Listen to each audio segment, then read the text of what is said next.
Hare Krishna, Krishna Krishna, Hare Hare, Hare Rama, Rama Rama, Hare Hare.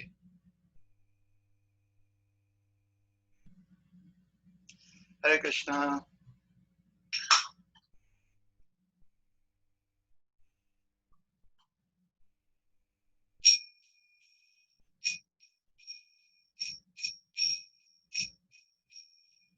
Jai Radha Madhava Kunja Bihari,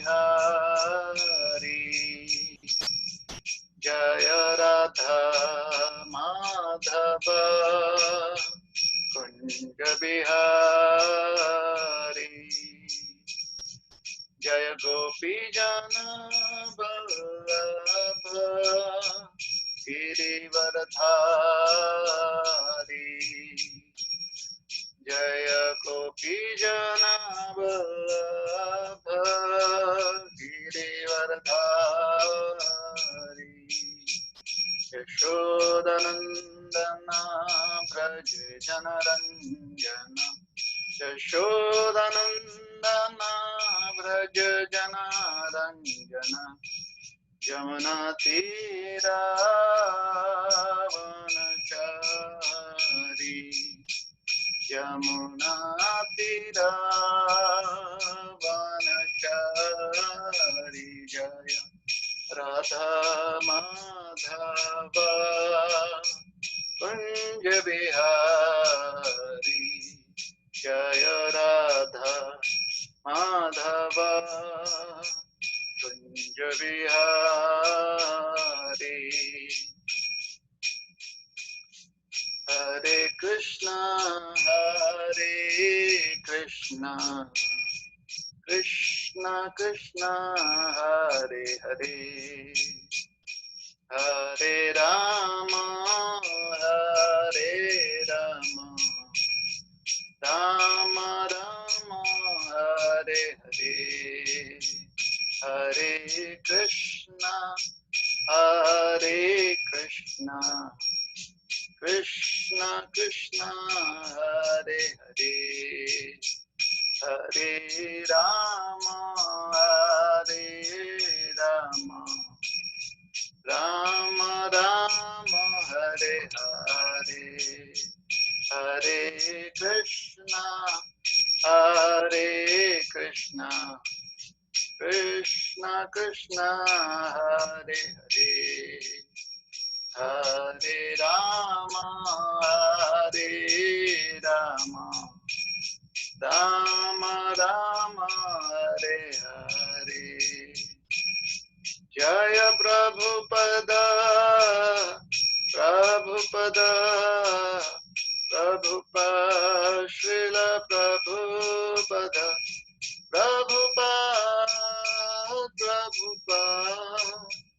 Prabhupada, Jaya Jaya Prabhupada. Jai Shri Harinam Sankirtan ki jai, Srila Prabhupada ki jai, Ananta Koti Vaishnava Bhakta Vrinda ki jai, Granth Raj Srimad Bhagavad Gita ki jai, Jai Nitai Gaura Premanande, Hari Hari Bol. Om Ajnanatimirandhasya Jnananjanashalakaya Chakshurunmilitam Yena Tasmai Shri Gurave Namaha. Shri Chaitanya Manobishtam Sthapitam Yena Bhutale Swayam Rupa Kada Mahiyam Dadati Swapadantikam. Namo Vishnupadaya Krishna Presthaya Bhutale Srimate Bhaktivedanta Swami Niti Namine. Namaste Saraswati Deve Gauravani Pracharine Nirvishesha Shunyavadi Paschatya Deshatarine वाञ्छाकल्पतरुभ्यश्च कृपा सिन्धुभ्यैव च पतितानां पावनेभ्यो वैष्णवेभ्यो नमो नमः। जय श्री कृष्ण चैतन्य प्रभु नित्यानंद, श्री अद्वैत गदाधर श्रीवासादि गौर भक्त वृंद।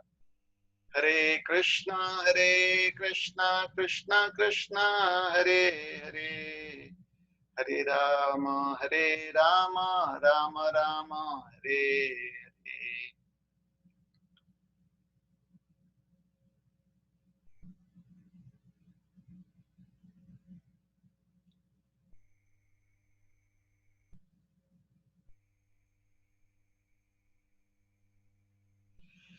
हरे कृष्णा।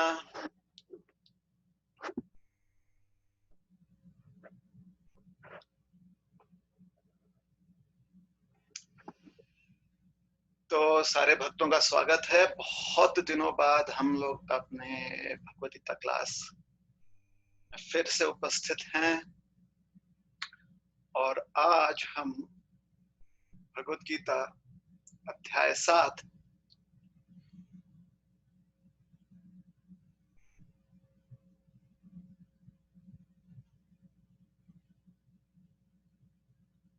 शीर्षक है नॉलेज ऑफ द एब्सोल्यूट, भगवत ज्ञान, या इसे परमहंस ज्ञान योग या ज्ञान विज्ञान योग भी कहा गया है।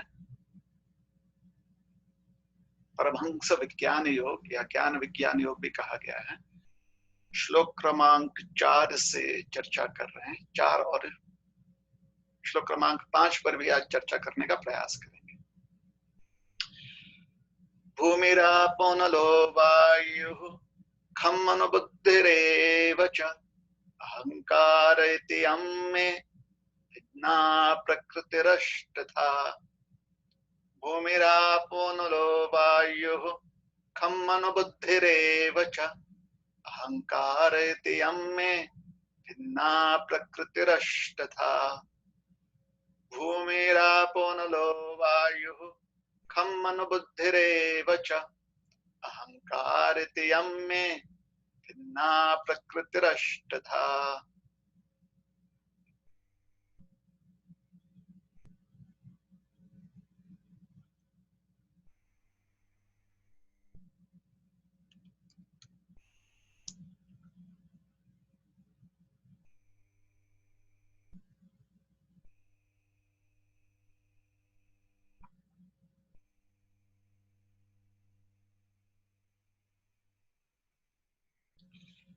हरे कृष्णा कृष्णा कृष्णा हरे हरे, हरे राम राम राम हरे हरे।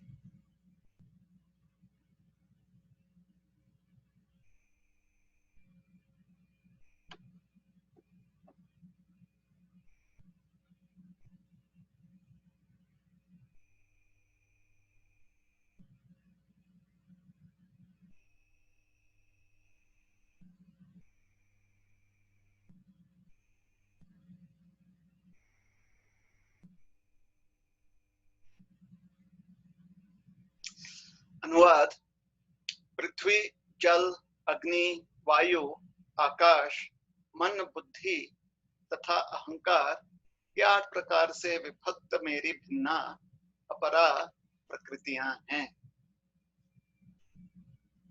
ठीक है, चलिए इस पर अब चर्चा करते हैं। तो भगवान ने श्री अर्जुन जी से कहा कि हे अर्जुन, हम तुम्हें संपूर्ण ज्ञान प्रदान करने वाले हैं, इसलिए बड़ा ध्यान लगाकर सुनना। तो भगवान जो कह रहे हैं अर्जुन से कि यह ज्ञान अति अनमोल है और आपने बहुत ध्यान पूर्वक इसे सुनना है, श्रवण करना है। और यह ज्ञान जो आपको प्राप्त होगा विज्ञान सहित, यह संपूर्ण ज्ञान है। अर्थात इसे जानने के पश्चात आप पूरी तरह से ज्ञानी हो जाओगे कुछ और जानने की या समझने की आवश्यकता नहीं रह जाएगी और इस प्रकार से आप सिद्ध हो जाओगे, आप परम ज्ञानी हो जाओगे। और ऐसा सिद्ध व्यक्ति जो है वह लाखों करोड़ों में एक व्यक्ति होता है। अर्थात उसका अर्थ ये नहीं है कि बहुत ही कठिन है सिद्ध होना। उसका अर्थ यह होता है कि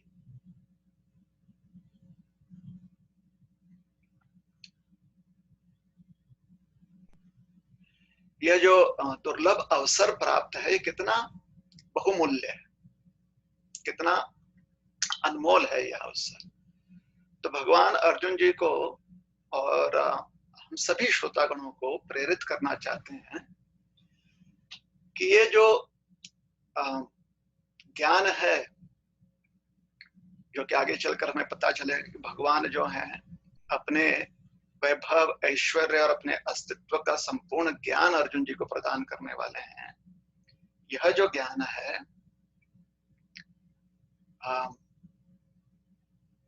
ये वास्तव में हर व्यक्ति के लिए एक अनमोल रत्न है। यह एक बहुत ही अनमोल अवसर है, दुर्लभ अवसर। तो निश्चित रूप से जब आप ऐसा कहोगे किसी से कि यह एक दुर्लभ अवसर है, आप इस अवसर का लाभ जरूर प्राप्त करें, ऐसा आप जब किसी व्यक्ति से कहते हो तो निश्चित रूप से उस व्यक्ति के मन में इस विषय के प्रति जो है उस व्यक्ति के मन में अभिलाषा जागृत हो जाती है। यह तो स्पष्ट है कि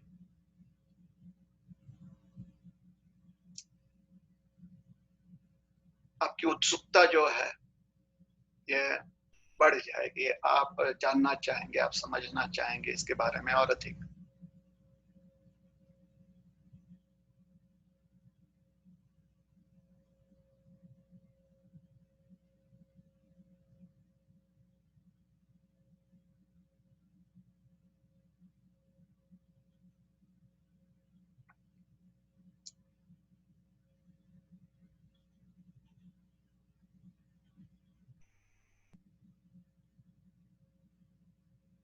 तो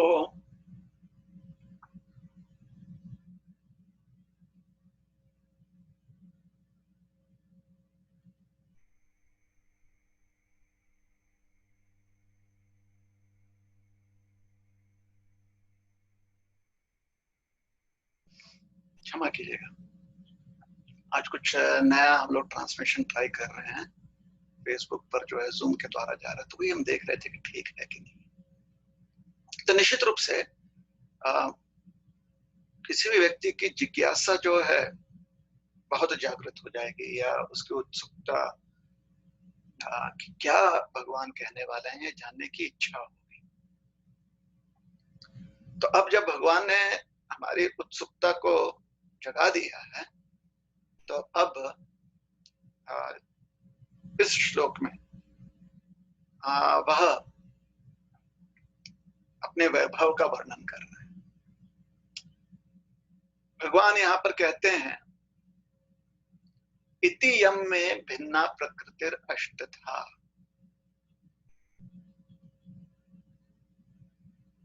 इति इयम में, इति का अर्थ होता है इस प्रकार से अभी तक जो वर्णित है। इति इयम, इयम का अर्थ होता है यह सारे या संसार में, मैं प्रकृति, मेरी सारी शक्तियां हैं। ये जो है सब कुछ मेरी शक्तियां हैं या मुझसे उत्पन्न है, ये संपत्ति है। भगवान कहते हैं कि भगवान की संपत्ति या भगवान के जो इस संसार में जो भगवान का वैभव है वह भगवान यहाँ पर व्यक्त कर रहे हैं। शब्द का प्रयोग किया है इस प्रकृति के लिए, या यह जो भगवान का ईश्वर है उसके लिए जो भगवान ने शब्द का प्रयोग किया है वह है भिन्ना। भिन्ना का अर्थ होता है अलग। भिन्ना का अर्थ होता जैसे भिन्न अर्थात अलग या हटकर।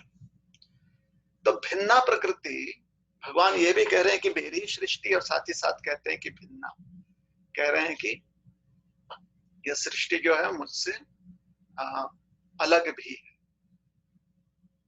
तो थोड़ा सा विचित्र लग रहा है कि अगर सृष्टि अलग है तो कैसे अलग है। तो उस पर भी हम चर्चा करेंगे कि किस प्रकार से यह सृष्टि जो है अलग है।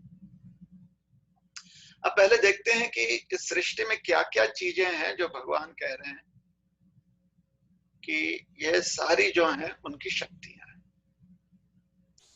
तो इस पर चर्चा करेंगे। सबसे पहले कहते हैं भगवान भूमि। भूमि का अर्थ जो पदार्थ है, भूमि पदार्थ, उससे आता है। तो भूमि सबको जानते हैं। भूमि का अर्थ धूली नहीं है, कण नहीं होता है, लेकिन जो भी सबसे जैसे आप कहें कि मिट्टी, तो मिट्टी जो है आपको कंकड़ के रूप में मिलेगी। मिट्टी आपको जो है ढेले के रूप में मिट्टी मिलेगी। तो मिट्टी, तो ये जो है ये है भूमि। उसके बाद कहा गया है आपह। आपह का अर्थ होता है जल, पानी। तो पानी और जो है मिट्टी या भूमि, ये दो तत्व हो गए। क्योंकि भगवान ने कहा अष्टधा। अष्टधा मतलब अष्ट का अर्थ होता है आठ। अष्टधा, इन आठों से इयम प्रकृति, मतलब इन आठों से बनी हुई है यह प्रकृति। तो अष्टधा, तो आठ होंगे, तो अभी दो हो गए। तीसरा है अनलह। अनलह का अर्थ होता है अग्नि या तेज। तो ये तीसरा तत्व है। चौथा तत्व है वायु। वायु मतलब हवा, वायु। और खम, खम का अर्थ होता है आकाश। मतलब जो आकाश अर्थात, देखिए आकाश मतलब सिर्फ जो आपको आसमान के रूप में दिखता हुआ नहीं। हम तो जानते हैं कि पृथ्वी जो है गोल है, तो चारों ओर से पृथ्वी को आकाश ने घेरा हुआ है। तो आकाश का अर्थ होता है स्पेस। आकाश का अर्थ होता है अंतरिक्ष।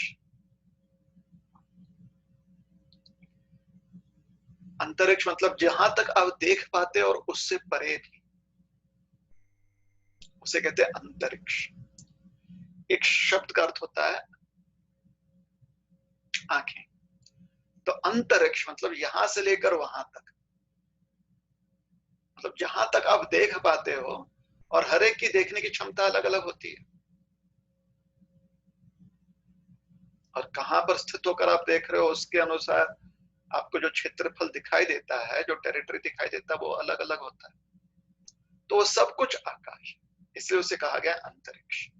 यहां पर कहा गया खम। सब जो है पर्यायवाची शब्द, समानार्थी शब्द है। आकाश, अंतरिक्ष, खम, ये पांच तत्व हो गए, है ना। भूमि हो गए, जल हो गया, तेज हो गया या अग्नि, वायु और आकाश, पांच। फिर छठवा है मन। मन अर्थात जहां पर वह तत्व जिसमें सब कुछ संग्रह कर लिया जाए, या सब कुछ जो है संग्रह, अर्थात संग्रहालय है। चाहे उसमें आप उन चीजों को संग्रह करें जो आपको अच्छा लगे, या उन चीजों का संग्रह करें जो आपको अच्छा ना लगे। जिन चीजों को अपने अपनाना है उसका संग्रह हो जाए, या जिन चीजों को आपने त्यागना है उसका संग्रह हो जाए। तो यह है मन, जहां पर सब कुछ संग्रहित किया जाता है, संग्रह, इकट्ठा करना। तो मन मतलब गोडाउन की तरह है। तो मन हो गया छठवां तत्व। सातवां तत्व है बुद्धि। बुद्धि का अर्थ होता है जो मन को साफ करने का प्रयास करे। कैसे? उचित अनुचित का भेद करके। तो ये सातवां तत्व है बुद्धि। और आठवां तत्व है अहंकार।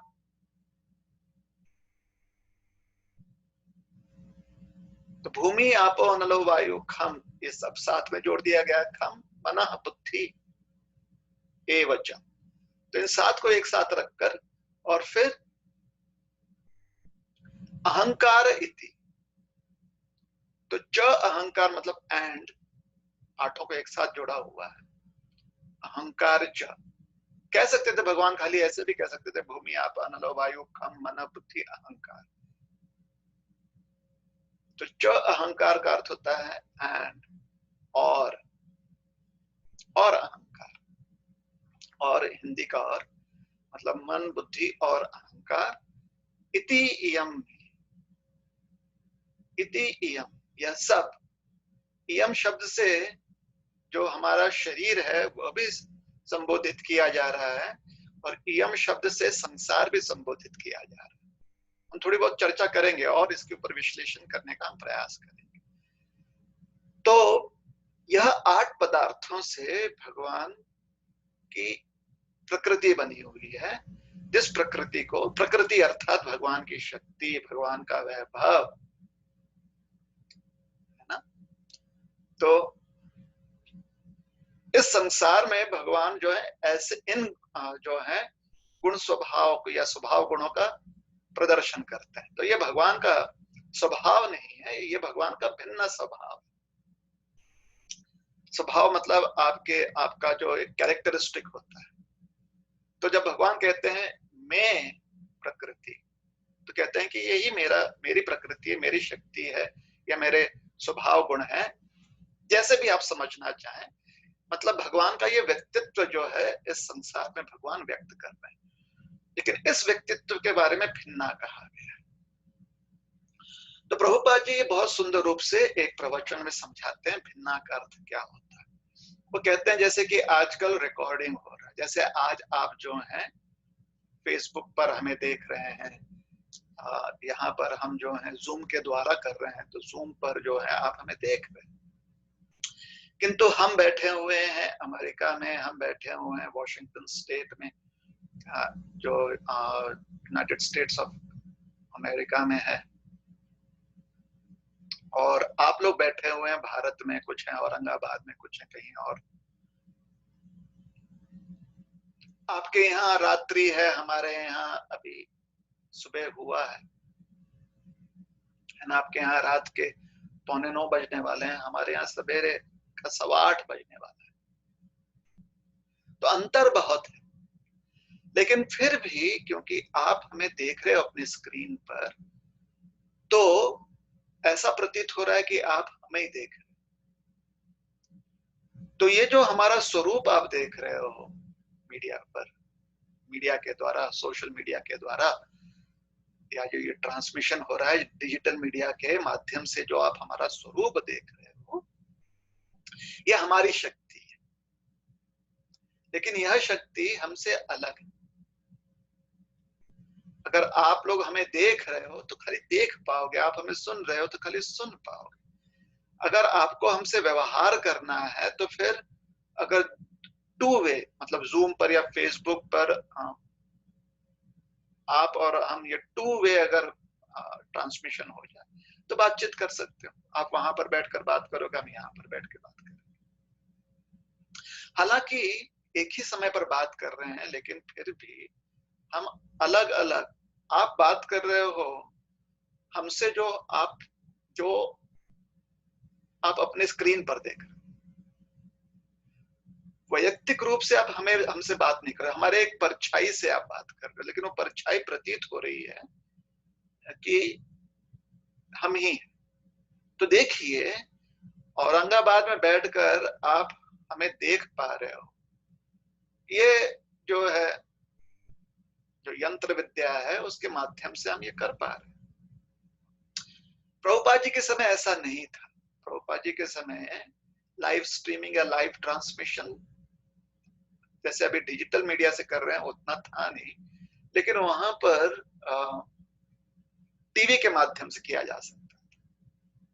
लेकिन अक्सर ऐसे लाइव स्ट्रीमिंग हुआ नहीं करता था क्योंकि इंटरनेट फैसिलिटी नहीं उस समय नहीं थी ना।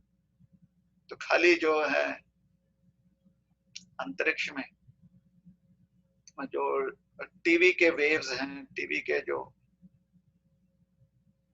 वो इलेक्ट्रॉनिक, उस समय जो इलेक्ट्रॉनिक शक्तियां थी वेव्स के रूप में भेजी जाती थी।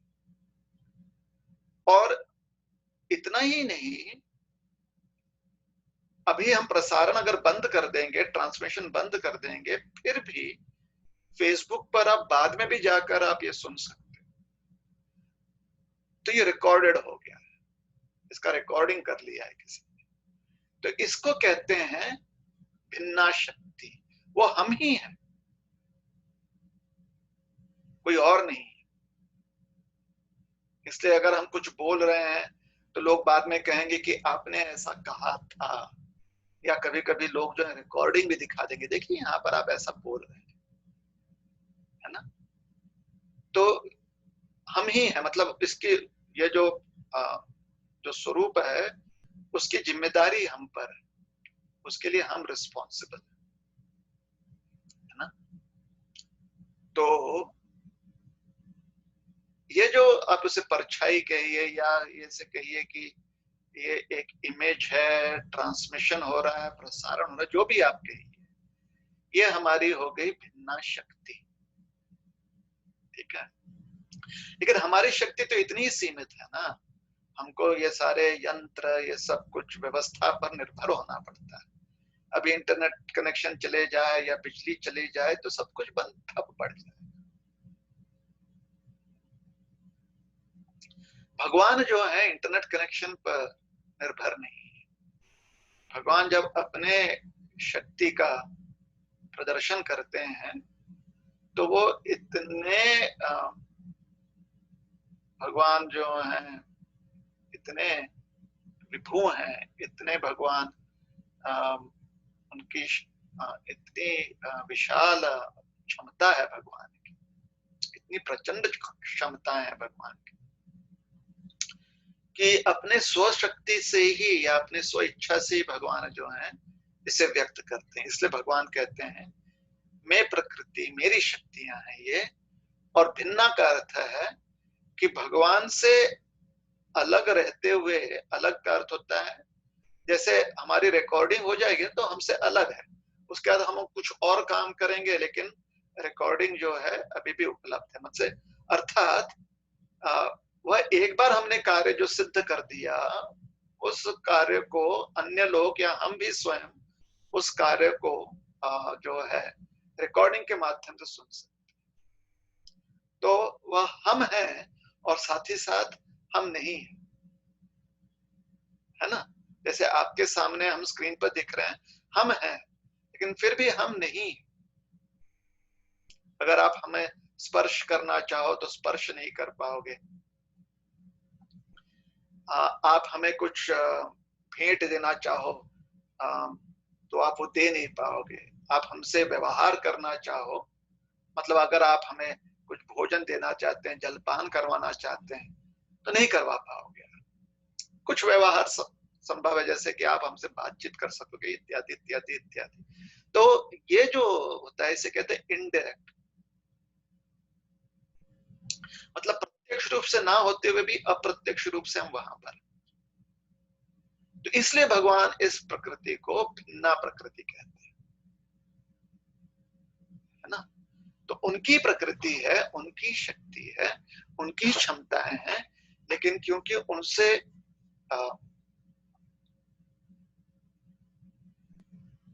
अलग रहते हुए भी उनके डायरेक्ट निर्देशन में, मतलब प्रत्यक्ष उनके निर्देशन में क्रिया करने की आवश्यकता नहीं। भगवान ने एक रिकॉर्डिंग कर दिया है, एक प्रोग्राम जो है फिट कर दिया है इस प्रकृति के लिए, इस भिन्ना प्रकृति के लिए, तो उस प्रोग्राम के अनुसार ही प्रकृति कार्य करती है। तो ये हो गया, अर्थ हो गया भिन्ना प्रकृति का, ठीक है ना। तो ये भगवान की प्रकृति है। अच्छा, और क्या कह रहे हैं भगवान यहाँ पर? हाँ, ये 8 तत्वों का वर्णन किया गया। तो इसमें से जो 5 तत्व हैं, प्रथम 5, ये प्रथम 5 इस संसार में उनका जो स्वरूप है या उनका जो गुण है, वो इस प्रकार से व्यक्त होता है कि वो आप अपने इंद्रियों द्वारा समझ पाओगे। जो व्यक्ति के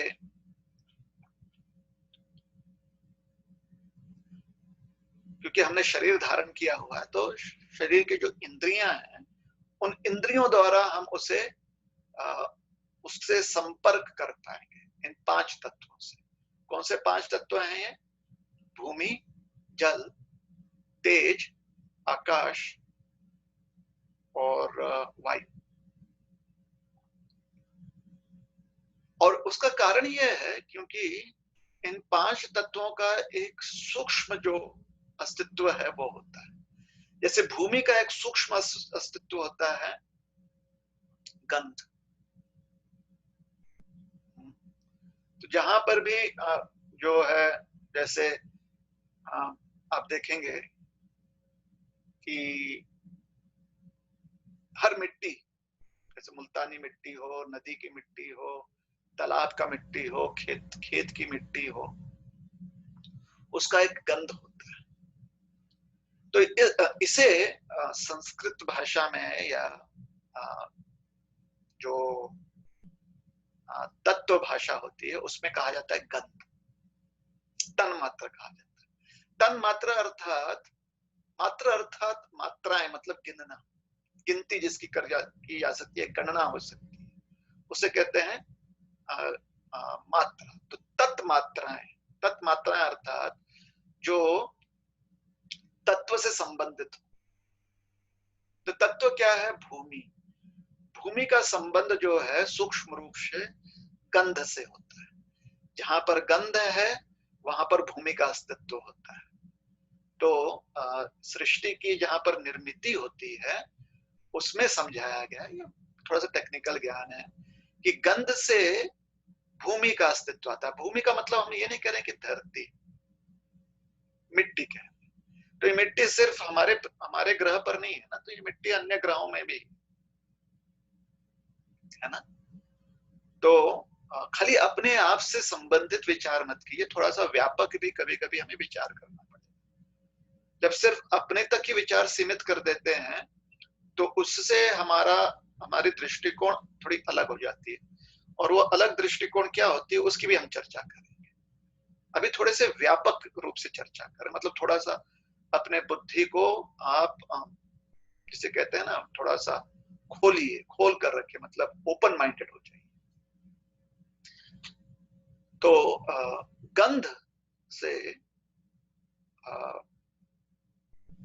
सृष्टि की निर्मिति के बारे में चर्चा होती है कि सृष्टि जब प्रलय के बाद फिर से सृजन हो रहा है तो उस समय गंध से भूमि की उत्पत्ति होती है।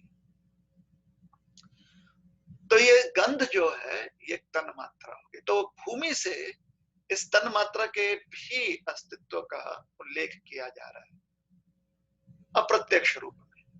ये जो सांख्य जानते हैं या जो सृष्टि के अलग अलग तत्वों का जहां पर विश्लेषण किया गया है, जो उसे पढ़ चुके हैं, वह ऐसा निष्कर्ष निकाल देते हैं। तो भूमि के साथ गंध जो तन मात्रा है, उसी तरह से जो जल है, जिसको यहाँ पर आपह कहा गया, तो जल, आपह शब्द का जो शायद ज्यादा प्रयोग आजकल ना हो मराठी में, संस्कृत या अन्य भाषाओं में जो हमारी प्राकृत भाषाएं हैं, हिंदी, मराठी। लेकिन जैसे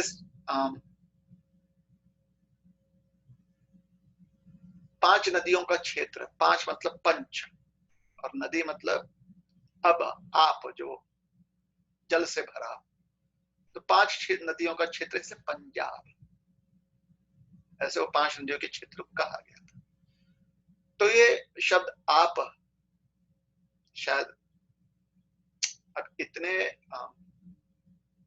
कॉमन तरीके से, इतने कॉमनली इसका प्रयोग ना किया जाए, उसके जगह पर हम जल शब्द का प्रयोग करते हैं या पानी शब्द का प्रयोग करते हैं। तो ये जो तत्व है आप या जल या पानी, उससे संबंधित जो एक सूक्ष्म उसका अस्तित्व होता है वो है रस, तरलता या रस, दोनों ही चीज, लेकिन रस का जो है वर्णन किया गया है। तो रस जो है ये जल तत्व के संबंध में तन मात्रा मानी गई। मात्रा मतलब फिर जल जो है रस के हिसाब से फिर निरस हो, मीठा रस हो, थोड़ा कम मीठा हो, खटास हो, ये सारी चीजें फिर वैसी गणना होने लगती है। तो जल होता है, तरल होता है, लेकिन रस के हिसाब से फिर जल का अलग अलग ऐसे स्वरूप जो होता है या उसकी ऐसी सी पहचान हमें समझ में आती है कि जल मीठा है, जल खारा है, जल जो है थोड़ा सा तुरत है, ये सारी चीजें जो है ना, तो इसलिए उसे मात्रा कहा गया। तो जल का अस्तित्व जितने अलग अलग प्रकार से हो सके तो उसे सिद्ध करता है, उसे कहते हैं तन मात्रा, या उसे कहा जाता है रस या टेस्ट, कहिए अंग्रेजी में टेस्ट कहा गया उसे।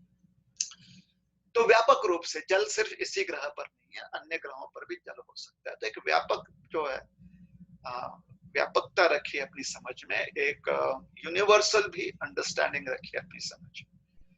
उसी प्रकार से तेज, तो तेज के लिए तन मात्रा जो तेज या अग्नि, अग्नि शब्द ज्यादा समझ में आएगा तेज से, तो अग्नि, तो अग्नि का अर्थ होता है, अग्नि के संबंध में जो तन मात्रा है वह है रूप। जैसे सूर्य है ना, सूर्य प्रकाश, अगर प्रकाश ना हो तो कोई रूप दिखाई ना दे। और रूप कैसे होते हैं, छोटा, लंबा, मोटा, पतला, फिर अलग अलग, जैसे वृक्ष का रूप अलग होता है, पशु का रूप अलग होता है, द्विपद या 4 पैर वाले या रेंगने वाले। तो ये सारी चीजें तभी समझ में आती हैं जब सूर्य प्रकाश, चंद्र प्रकाश हो। विज्ञान के अनुसार हम जानते हैं कि चंद्रमा के भी जो किरणें हैं वो सूर्य जो है उनका रिफ्लेक्शन माना गया, कि सूर्य के किरणें जब चंद्रमा से टकरा कर फिर धरती पर आती तो चंद्र किरण माने गए। तो प्रकाश, तेज, तो तन मात्रा जो है वो है रूप। तो देखिए एक एक तत्व के साथ एक तन मात्रा का भी अस्तित्व हो रहा है। तो जैसे 5 तत्व गिने जाएंगे यहाँ पर, हमने कहा ना 5 जो इंद्रियों द्वारा हम उसका स्पर्श कर सकते हैं, इंद्रियों द्वारा।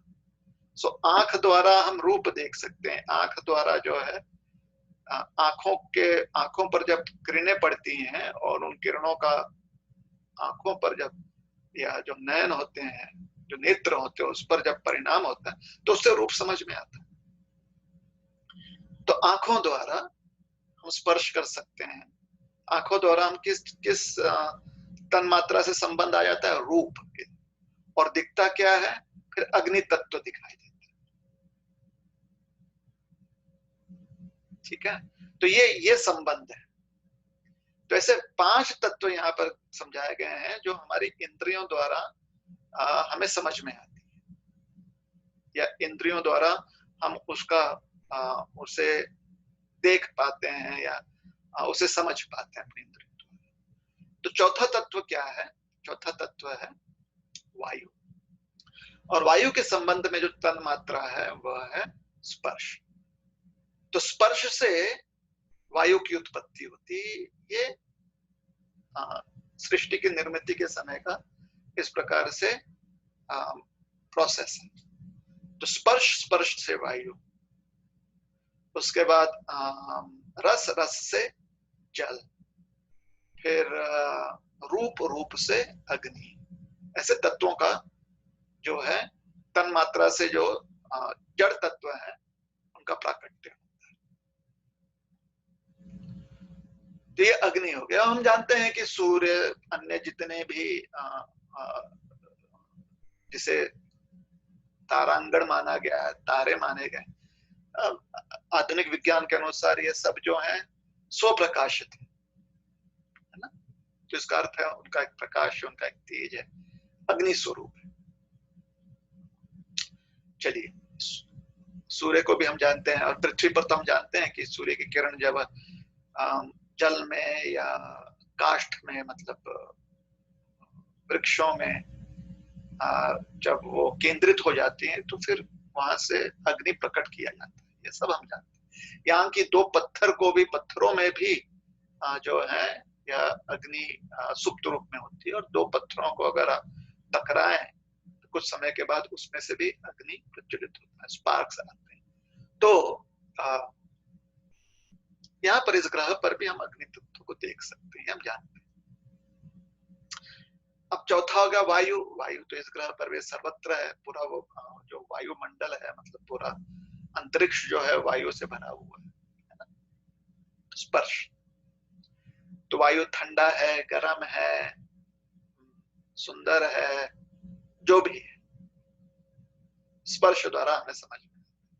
वायु हमारे त्वचा को जब छूती है तो उससे हमें समझ में ये बात आती है। तो स्पर्श, स्पर्श से वायु की उत्पत्ति होती है। और फिर शब्द, जो आकाश है, अंतरिक्ष है, उसमें शब्द गूंजता है। वायु में शब्द नहीं गूंजता, अग्नि में शब्द नहीं गूंजता है। तो हम कभी कभी जाते हैं ना इको पॉइंट पर, और अपने ही प्रतिध्वनि को सुनते हैं, अपने इको को सुनते हैं, चिल्लाते हैं, और कहीं पर टकरा कर वो हमें वापस सुनाई देता है ना। तो ये गूंजना जिसे कहते हैं वो आकाश में, वायु में नहीं होता। ये थोड़ा सा जो है ना, इसके लिए हमें थोड़ा सा अपने वैचारिक बुद्धि का प्रयोग करना पड़ेगा। तो कान जो है शब्द सुनते हैं ना, कान शब्द सुनते हैं, तो इसलिए इंद्रियां, कान शब्द कैसे सुनते हैं? तो अगर आप बायोलॉजी जानते हैं तो आपको समझ में आएगी ये बात कि बाहर का एक एक्सटर्नल ईयर होता है, जो कर्ण छिद्र है ना आपका, तो उसमें अंतरिक्ष या खम का अस्तित्व होता है। तो वहां पर वायु गूंजती है, लेकिन हमें सुनाई नहीं देती। वायु के उस गूंज के कारण जो मिडिल ईयर में कुछ वहां पर लिक्विड होता है, तरल पदार्थ होता है, वहां पर कुछ हड्डियां होती हैं, वो उसके द्वारा जो है उस पर क्योंकि प्रभाव पड़ता है ना उस लिक्विड पर, तो हड्डियों पर प्रभाव पड़ता है जो मिडिल ईयर में होती है। फिर वो जो हड्डियां हैं उनमें ऐसे कुछ सेंसर होते हैं जो तरंगे उत्पन्न करती हैं, विद्युत तरंगे, जिसको इलेक्ट्रिकल इंपल्सेस कहते हैं। ये प्रक्रिया भगवान ने बनाई हुई, ठीक है। तब जाकर हम उस चीज को सुन पाते हैं, जब हमारे जो ब्रेन में जाता है, जहां पर हम ऑडिटरी कॉर्टेक्स कहते हैं उसे, वहां पर उन सारे चीजों को प्रोसेस किया जाता है, उन सारे चीजों को समझा जाता है। फिर हमें सुनाई देती कि हाँ ये बड़ी तीक्ष्ण, मतलब तीखी ध्वनि है, ये चिल्लाहट है, ये बहुत ही मतलब अद्भुत है, विमोहित करने वाली ध्वनि है। इस प्रकार से हम उसकी अनुभूति करते हैं। तो ये सारी अनुभूतियां तभी संभव है जब अंतरिक्ष का अस्तित्व। तो शब्द जहां पर गूंजता है वह है अंतरिक्ष, इसलिए शब्द से निर्माण होता है अंतरिक्ष का या खम का, ठीक है। तो 5 तत्वों के साथ 5 तन मात्राएं जुड़ी हुई हैं, तो ये हो गए 10। फिर मन, अहंकार। तो इसमें से जो अहंकार है, अहंकार यह सूचित करता है कि अविद्या, तो अविद्या को कहते हैं मूल अहंकार। लेकिन ये जो है, जहां जो तत्व यहां पर भगवान वर्णन कर रहे हैं, वो मूल अहंकार का वर्णन नहीं कर रहे। वो एक तत्व है अहंकार, जहां पर व्यक्ति को लगता है कि मैं किसी का हूं या कोई मेरा है, अहम या ममता उठती है, उस अहंकार की चर्चा की जा रही है। और इसे समझने के लिए उदाहरण दिया जाता है कि सोचिए कि कहीं किसी भोजन में विष है, तो विष को भी, जो विष पदार्थ है उसे भी विष कहा जाता है, और जो भोजन विषैला है उसे भी कहा जाता है कि ये विष। अब कह सकते हो कि हाँ भोजन विषैला है, तो चावल है उस वो विषैला हो गया, ऐसा आप कह सकते हैं। लेकिन आम भाषा में यही कहा जाता है कि ये विष। तो विष तत्व और अन्न जो विषैला हो गया है, दोनों को आप विष कहकर ही संबोधित करते हो, या आप यह कह सकते हो कि अन्न विषैला है। लेकिन इतना कौन कहे, विष का प्रभाव इतनी तेजी से होता है कि आदमी कहता है अरे अरे वो विष है, विष है, इतना ही कहता है। उसी प्रकार से जो मूल अहंकार है, जिसे कहते हैं अविद्या, अविद्या का अर्थ होता है अज्ञान, अज्ञान का अर्थ होता है जहां पर भगवान के अस्तित्व का हमें पूरा ज्ञान। तो वह अज्ञान, वह जो अविद्या है, वह जो अज्ञान है, जिसे कहते हैं मूल अहंकार, जब उसकी परिभाषा हम अपने तक सीमित रखते हैं, अपने अस्तित्व तक सीमित रखते हैं, तो वह जो है वह हो गया यह अहंकार जो भगवान यहां पर वर्णन कर रहे हैं। तो ये खाली अभी अगर बात समझ में नहीं आ रही तो चिंता मत कीजिए, जितना और आप अध्ययन करते जाएंगे, है ना। जैसे कुछ कुछ बातें जो है तुरंत समझ में आ जाती, कुछ बातें जो है खूब प्रैक्टिस करनी पड़ती है। जैसे गणित हो, विज्ञान हो, कुछ चीजें तुरंत समझ में आ जाती है कि पानी जो है तरल है, ये बात तुरंत समझ में आ जाती है। लेकिन पानी को अगर आप उबालेंगे तो 100 डिग्री सेंटीग्रेड पर पानी जो है भाप बन जाता है। ये आपको प्रैक्टिस करके समझ में आएगा, है ना। ये आप जब प्रयोग करेंगे तो ये बात समझ में आपको आएगी। पानी तरल है, इसके लिए प्रयोग करने की आवश्यकता नहीं, तो दिख रहा है कि तरल है। तो कुछ चीजें जो है अभ्यास करके, अध्ययन करके, प्रयोग जब आप उसका करते हो अपने जीवन में, तब वो बातें समझ में आती हैं। तो जो मूल अहंकार और यहाँ पर जो अहंकार भगवान वर्णन कर रहे हैं, उसमें अंतर है। लेकिन सिद्ध क्या हो रहा है कि मूल अहंकार के अस्तित्व को भी भगवान यहाँ पर सिद्ध कर। तो ये जो अहंकार है, यह अविद्या का भी संकेत कर रहा है। वह अविद्या का स्वरूप जो है, अहंकार जो है, जो मूल प्रकृति जिसे कहा जाता है, जो मूल अज्ञान है ना, उस अज्ञान का स्वरूप, तत्व स्वरूप जब ले लेता है, उसे कहते हैं महत्व, तत्व स्वरूप। मतलब सोचिए कि पानी जो है भाव के रूप में, सिर्फ बादल के रूप में नहीं, भाव के रूप में हमारे चारों ओर घूम रहा है। लेकिन जब ये बहुत एक साथ जुड़ जाते हैं तो शायद फिर हमें मेघ स्वरूप दिखता है, मेघ श्रृंखला दिखती है ना। लेकिन जब भाव होता है ना, तो भाव में मेघ दिखाई नहीं देता। भाव तो भाव है, उसका स्वरूप दिखाई नहीं देता। ये भाव जो है मेघ का स्वरूप धारण करता है। तो हालांकि पानी सर्वत्र है, पानी सब जगह है ना, लेकिन उससे प्यास बुझती नहीं। अब मेघ स्वरूप धारण करके जब मेघ टकराता है पर्वतों से, जो थोड़े बहुत ठंडे होते हैं, तो फिर से उस ठंडक की वजह से मेघ परिवर्तित हो जाता है जल में। ये जल स्वरूप लेता है नदी का, झरनों का। और ये नदी झरने जो है, जब वह स्वरूप होता है तो उसको हम अपने अंजलियों में उठाकर जब ग्रहण करते हैं तो उससे प्यास बुझती है। ठीक है। तो जल एक वह होता है जिससे हमारी प्यास बुझे, जो हमारे अंजलियों में हम उठा लें, और जल का एक स्वरूप है जो सर्वत्र भी है। तो ये व्यक्ति जो है खाली अपने वैचारिक या तार्किक बुद्धि से समझ पाता है। जब आप थोड़ा सा आपका ज्ञान वर्धन होता है ना, विकसित हो जाता है, आपका ज्ञान के आधार पर आपकी बुद्धि विकसित होती है, तो ये बातें समझ में आती है। दूसरी प्रकार से जो मूल प्रकृति है या मूल अहंकार है, और यहाँ पर जो अहंकार का वर्णन किया गया है उसका भेद आप व्यक्ति जो है समझ, जिस प्रकार से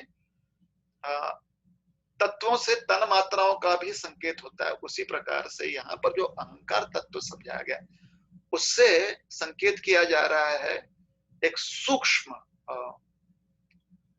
एक अन्य सूक्ष्म अवस्था की, उसे कहते हैं मूल अहंकार। लेकिन मूल अहंकार को तत्वों में गिना नहीं जाता। उसका कारण यह है कि मूल अहंकार में सारे तत्व होते हैं। मूल अहंकार से ये सारे तत्व जो है उनका निर्माण होने वाला है। क्यों कह रहे हैं, हम क्यों गणना कर रहे हैं और कह रहे हैं कि नहीं गिना जाता है? क्योंकि यहाँ पर जो 8 तत्व बताए गए हैं, इन्हीं 8 तत्वों के माध्यम से 24 तत्व समझाए जाएंगे कि ये सृष्टि 24 तत्वों से बनी हुई है। तो ये जो 24 तत्वों से बनी हुई है, तो इसका जो मूल स्वरूप होता है, जहां से ये सारे तत्व व्यक्त होते हैं, उसे कहते हैं मूल प्रकृति, जिसको अज्ञान भी कहा गया है, मूल अहंकार भी कहा गया है, अविद्या भी कहा गया है। तो उसका स्वरूप ही अविद्या है। उसका स्वरूप जो है हमारे आंख कान नाक से दिखाई नहीं पड़ता है। वह स्वरूप जो है तभी हम समझ पाएंगे जब हमारी चेतना बहुत विकसित हो जाएगी, बहुत निर्मल होगी। तो इसलिए मूल प्रकृति, जो मूल अहंकार है, उन्हें तत्वों में गिना नहीं जाता। 24 तत्वों में गिने नहीं जाते। ठीक है, संकेत वहां पर किया गया है। लेकिन जो 24 तत्वों में गिना जाएगा उसे कहते हैं महत। महत अर्थात समष्टि बुद्धि।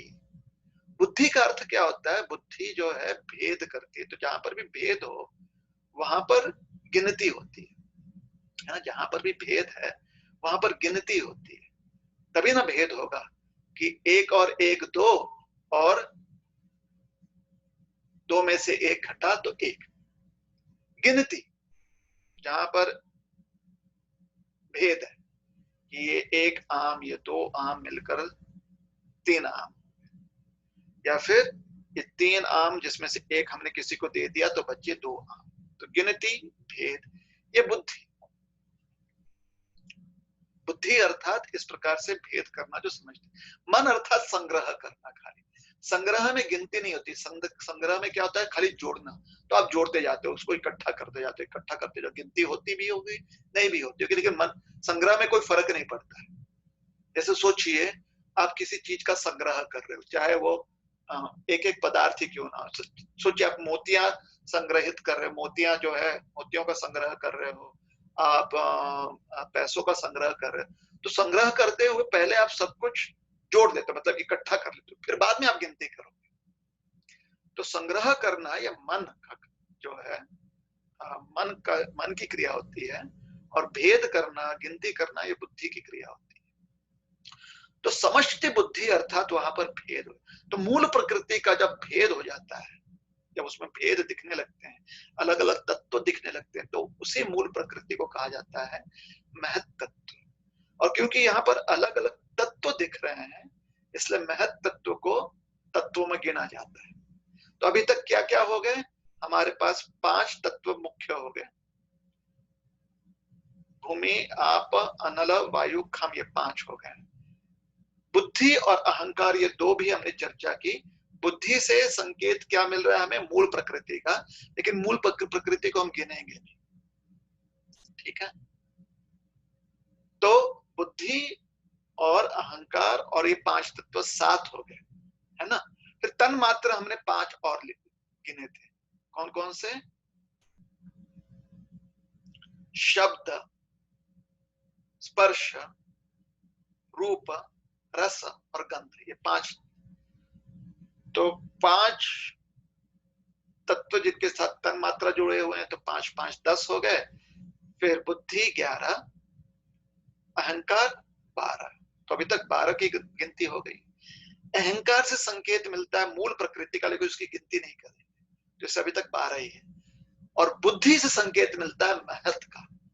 तो जो व्यष्टि बुद्धि है, व्यष्टि बुद्धि अर्थात जो बुद्धि हम तक सीमित है, और एक समष्टि बुद्धि है। समष्टि बुद्धि मतलब इस संपूर्ण संसार में जितने भी भेद और जितने भी चीजों को आप गिन सकते हो या नहीं भी गिन सकते हो, हम सब मिलकर गिन लें, भेद जान लें, या उसके परे भी जितना हो, ये सब समझ में आता है कि समष्टि बुद्धि है। समष्टि मतलब यूनिवर्सल, यूनिवर्सल इंटेलिजेंस, उसे गिनना जाएगा। तो अब हो गए 13 तत्व बुद्धि। मन जो है इंद्रियों के साथ मिलकर कार्य करता है, और मन जो है अहंकार की वजह से उसमें तरंगे उठती हैं, जिन तरंगों की वजह से मन इंद्रियों के साथ कार्य करने के लिए 10 चीजों का प्रयोग करता है, जिसे कहते हैं, क्षमा कीजिएगा, मन जो 5 तत्व हैं, जैसे भूमि आपो अनल वायु खाम, इनके साथ व्यवहार करते हुए इंद्रियों की आवश्यकता पड़ती है मन को। और यहाँ पर 10 इंद्रियों का जो है वर्णन किया गया। इसमें से 5 होते हैं कर्म इंद्रियां और 5 होते हैं ज्ञान इंद्रियां। तो अभी तक हमारे पास हुए कितने, देखिए हमारे पास हो गए 5 ये तत्व, भूमि आपो अनल वायु खाम, उनके साथ 5 तन मात्राएं, शब्द स्पर्श रूप रस गंध, 10 हो गए। मन बुद्धि और अहंकार, ये 3 13 हो गए। बुद्धि से समष्टि बुद्धि का मतलब महत का वर्णन जो है संकेत मिल गया, तो ये 14वां तत्व हो गया। और अब 10 इंद्रियां हैं, तो 14 अधिक 10 24। ठीक है, फिर से बताते हैं। 5 तत्व जो बताए गए, भूमि आपो अनल वायु खाम, उनसे संबंधित 5 तन मात्राएं, शब्द रस रूप स्पर्श और गंध,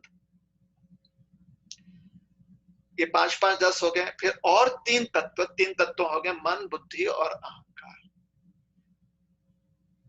बुद्धि से समष्टि बुद्धि का संकेत मिलता है, और मन जब 5 तत्वों के साथ मतलब भूमि आपो अनल वायु खाम या शब्द स्पर्श रूप रस गंध, इनके साथ मन जब क्रियान्वित होता है, तो इंद्रियों की आवश्यकता पड़ती है, जिसे 10 इंद्रियां मानी गई। ठीक है, तो मन अधिक 10 इंद्रियां है। पहले तन मात्रा अधिक 5 तत्व, वो 10 हो गए। मन अधिक 10 इंद्रियां है, तो ये 11 हो गए, मतलब 21 है ना। 5 तत्व जिसे पंच महाभूत कहा जाता है, तो 5 महाभूत हो गए, उनकी तन मात्राएं 5 5 10। फिर मन 11 हो गए। फिर मन के साथ 10 इंद्रियां आ गई, तो 11 और 10 21 हो गए। फिर बुद्धि 22 हो गई। बुद्धि से संकेत मिलता है महत तत्व का, जो समष्टि बुद्धि है, तो वो 23वां तत्व हो गया। और 24वां तत्व हो गया अहंकार। ये मूल अहंकार नहीं, ये जो व्यष्टि अहंकार है उसके बारे में चर्चा की जा रही है। ठीक है, मतलब इंडिविजुअल जो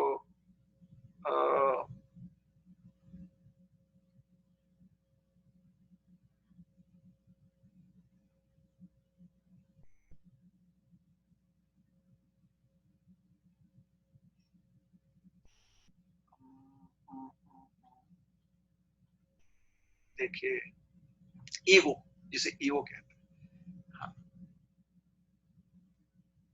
तो जो इंडिविजुअल ईगो होता है, अहंकार। तो 24 तत्व सबको समझ में आ गए। ठीक है, तो भगवान यहाँ पर कहते हैं अष्टधा, 8 है, लेकिन 8 के साथ साथ बाकी 16 का भी संकेत दिया गया है। यह शास्त्र के जो अन्य प्रमाण है, जैसे आगे चलकर 13वें अध्याय में भगवान इसका वर्णन करेंगे, और अन्य शास्त्रों में भी प्रमाण दिया गया है, जो हमारे जितने आचार्य हैं वो हमें समझाते हैं। तो ये 24 तत्वों से ये सृष्टि बनी हुई है, जिसे भगवान कहते हैं भिन्ना प्रकृति। अब अहंकार के जो अहंकार है उसके संबंध में समझाया गया है। ये जो अहंकार है समष्टि अहंकार नहीं, व्यष्टि अहंकार, यूनिवर्सल ईगो नहीं है, ये इंडिविजुअल ईगो है। तो इंडिविजुअल ईगो कैसे होती है? तो इंडिविजुअल ईगो या जो अहंकार होता है उसके दो स्वरूप होते हैं या सब ग्रुप्स होते हैं। एक को कहा जाता है अहम और दूसरे को कहा जाता है मम। ठीक है, एक होता है अहम और दूसरा होता है मम। मम का अर्थ होता है यह मेरा है। जब किसी चीज को हम अपना मानते हैं तो उसे कहते हैं ममता। तो जब हम शरीर को अपना मानते हैं तो ये ममता स्वरूपी अहंकार हो गया। फिर शरीर को हम कहते हैं कि हमारे परिवार वाले भी तो हमारे ही हैं, या हमारा घर जो है हमारा, ये सब ममता में आ जाता है। किसी चीज को अपना मानना और किसी अन्य चीज को मैं मानना, इसे कहते हैं अहम। देखिए, ठीक है, ये दो चीज है। जब हम शरीर को ही अपना स्वरूप मान लेते हैं कि शरीर ही मैं हूं, तो ये हो जाता है अहम। और कभी कभी हम अपने घर को ही मैं मान लेते हैं, जैसे हमारी गाड़ी हो, घर टूट जाए तो हमें दुख होता है ना। घर का छत ढह जाए, गिर जाए तो हमें दुख होता है। हमारे खेत में गाय आकर चर ले तो हमें दुख होता है। तो जब हम खेत को अब कि वो मैं ही हूं, मुझे ही नुकसान पहुंच रहा है, तो इसे कहते हैं अहम। और जब खेत मेरा है, ठीक है, हम किसी और को दे दिए, उसने उसके ऊपर काम किया, फिर हम कहते हैं कि हाँ भाई, उसका जो भी भरपाई आप हमें दे दो, तो उसे कहा जाता है ममता। अंतर थोड़ा सा है उसमें, शायद कभी कभी लोगों को वो अंतर दिखाई भी ना दे, ये कहें कि हाँ ये दोनों हम ही हैं। ममता का अर्थ होता है जैसे यह मेरा है, जैसे हमारी गाड़ी हमने किसी और को दे दी, बेच भी थी, तो फिर भी हम कहते हैं कि ये एक समय हमारी गाड़ी थी या हमारा घर। तो लोगों को अब दिखाते हैं कि हाँ 10 साल पहले हम इसी घर में रहते थे, हमारा घर हुआ करता था, अब हमने बेच डाला। तो ये ममता हो गई कि हमारा घर है, हमने किसी को बेच डाली। जब वो घर, सोचिए किसी कारण से घर ढह गया, टूट गया, तो हम दूसरों के कहते कि हाँ दुख तो होता है, क्योंकि बहुत सारी यादें जुड़ी हुई थी इस घर के साथ। तो ये होता है ममता। दुख तो हो रहा है क्योंकि बहुत यादें, यह मेरा घर था या मेरा घर है। अगर वो घर, सोचिए अभी भी उस घर में रह रहे हैं, जब वो ढह जाता है तो दुख थोड़ा ज्यादा होता है। उस समय व्यक्ति बोलता है कि हाँ अब ढह गया है, अब घर जो है टूट गया, लेकिन इसके साथ बहुत सारी यादें जुड़ी हुई। तो ये सब ममता श्रेणी में आती है, जहां पर ममता का अर्थ होता है कि जिस चीज को हम अपना मानते हैं, कभी कभी अपने लिए प्रयोग करते हैं, कभी कभी दूसरों को भी हम प्रयोग में दे सकते हैं। ये हो गया ममता। लेकिन जो अहम होता है वो सिर्फ हमारे प्रयोग के लिए होता है, हम किसी और को देते नहीं। क्यों? क्योंकि उसको हम अपना ही अस्तित्व मानते हैं। तो अगर हमारे घर पर किसी ने आकर, हमारे दरवाजे पर किसी ने जोर से खटखटाया, तो बोलते अरे भाई क्यों इतना जोर से खटखटा रहे हो? तो हम दरवाजा खटखटा रहे, तो क्या हुआ? ऐसा लगता है कि हमारा हृदय जो है टूटा जा रहा है, हम ऐसे कहते हैं। तो उसको अपने आप से हम जोड़ लेते हैं, उस अस्तित्व को हम अपना अस्तित्व मान लेते हैं। इसे कहते हैं अहम। तो अहम में हम किसी और को जगह नहीं देते, बस मैं हूं, ये मैं हूं, किसी और के लिए स्थान नहीं। ममता में हम किसी और को कह सकते कि ठीक है भाई, हम तुमको ये उधारी पर दे रहे हैं, तुमको हम बेच रहे हैं, या हमारी संपत्ति हम तुम्हारे पास रखे जा रहे हैं। तो इसे कहते हैं ममता। दोनों ही अहंकार के स्वरूप होते हैं। अब ये सब समझाने का कारण यह है कि भगवान समझाते हैं, तो भगवान के सृष्टि, तो भगवान यहाँ पर इस सृष्टि का वर्णन करते हुए समझा रहे हैं कि जिन जिन चीजों में आपका मन लगा हुआ है वो सब हमारी सृष्टि है, और मेरा मन नहीं लगा हुआ है उसमें। मतलब मैं आपकी तरह आसक्त नहीं है, तो हमारी, लेकिन आसक्ति नहीं है। और इसका इसका अर्थ क्या निकलता है? आसक्ति नहीं, इसका यह मतलब नहीं कि भगवान ने उसको त्याग दिया। आसक्ति नहीं है, इसका अर्थ निकलता है कि अगर हम उसका प्रयोग करते हैं अपने लिए, तो भगवान जो है उसकी वजह से पीड़ित नहीं होते। इसलिए इस प्रकृति को कहा गया भिन्ना प्रकृति। ऐसा नहीं कि भगवान किसी और प्रकृति को जब प्रयोग किया जाए तो भिन्ना, उस समय भगवान पीड़ित हो जाते हैं, नहीं। एक अन्य प्रकृति होती है जिसका वर्णन अगले श्लोक में भी हम आज ही करेंगे, समय थोड़ा लेकर करेंगे। लेकिन वह जो प्रकृति होती है ना, उस प्रकृति में भावना ही नहीं आती कि ये मेरा है या मेरा अस्तित्व है। उस प्रकृति में, उस सृष्टि में भावना ये होती है कि ये भगवान का। और क्योंकि जब भावना ही वैसे होती है तो भेद है ही नहीं, और जहां पर भेद नहीं है वहां पर पीड़ा, दुख, ये बातें उत्पन्न ही नहीं होती। यहां पर भेद है, और भेद का कारण होता है वो मूल अहंकार, जो मूल अज्ञान, मूल अविद्या है। मूल अविद्या का अर्थ होता है जहां भगवान का अस्तित्व हम जानते हैं। इसलिए भगवान ये ज्ञान दे रहे हैं, कहते हैं कि मेरी प्रकृति, क्योंकि ज्ञान का अर्थ सिर्फ शरीर और आत्मा का भेद जानना नहीं है कि हम आत्मा है, शरीर से अलग है, ये नहीं है।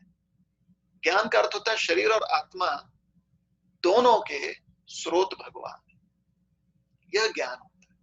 और यहाँ पर भगवान चौथे और पांचवें श्लोक में ये समझाने वाले हैं कि प्रकृति जो सृष्टि है, यहां तक कि हमारा शरीर और हम दोनों ही भगवान से ही उत्पन्न हुए। तो हम दोनों ही जो है भगवान की सृष्टि है, भगवान की संपत्ति है, भगवान हमारे स्वामी।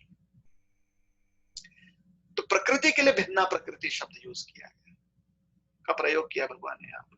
कभी भी हमारे लिए या आत्मा के लिए भगवान ने भिन्ना प्रकृति शब्द का प्रयोग नहीं किया, क्योंकि अंतर यह है कि यह जो प्रकृति है भगवान को भूलकर इसका प्रयोग हम कर सकते हैं, इसलिए भगवान कहते हैं इसे भिन्न।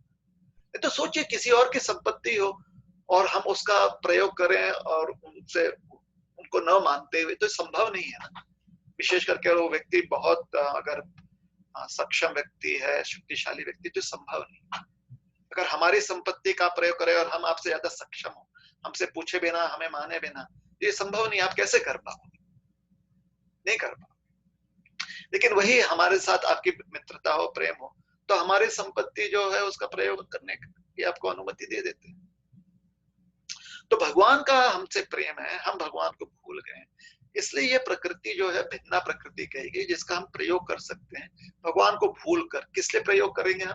भगवान को भूल कर अपने आनंद में हम प्रयोग करेंगे। ठीक है, चलिए। हाँ, कुछ लोग आप में से शायद प्रश्न पूछ सकते हैं कि आपने 10 इंद्रियों की बात की, तो वो 10 इंद्रियां कौन कौन सी?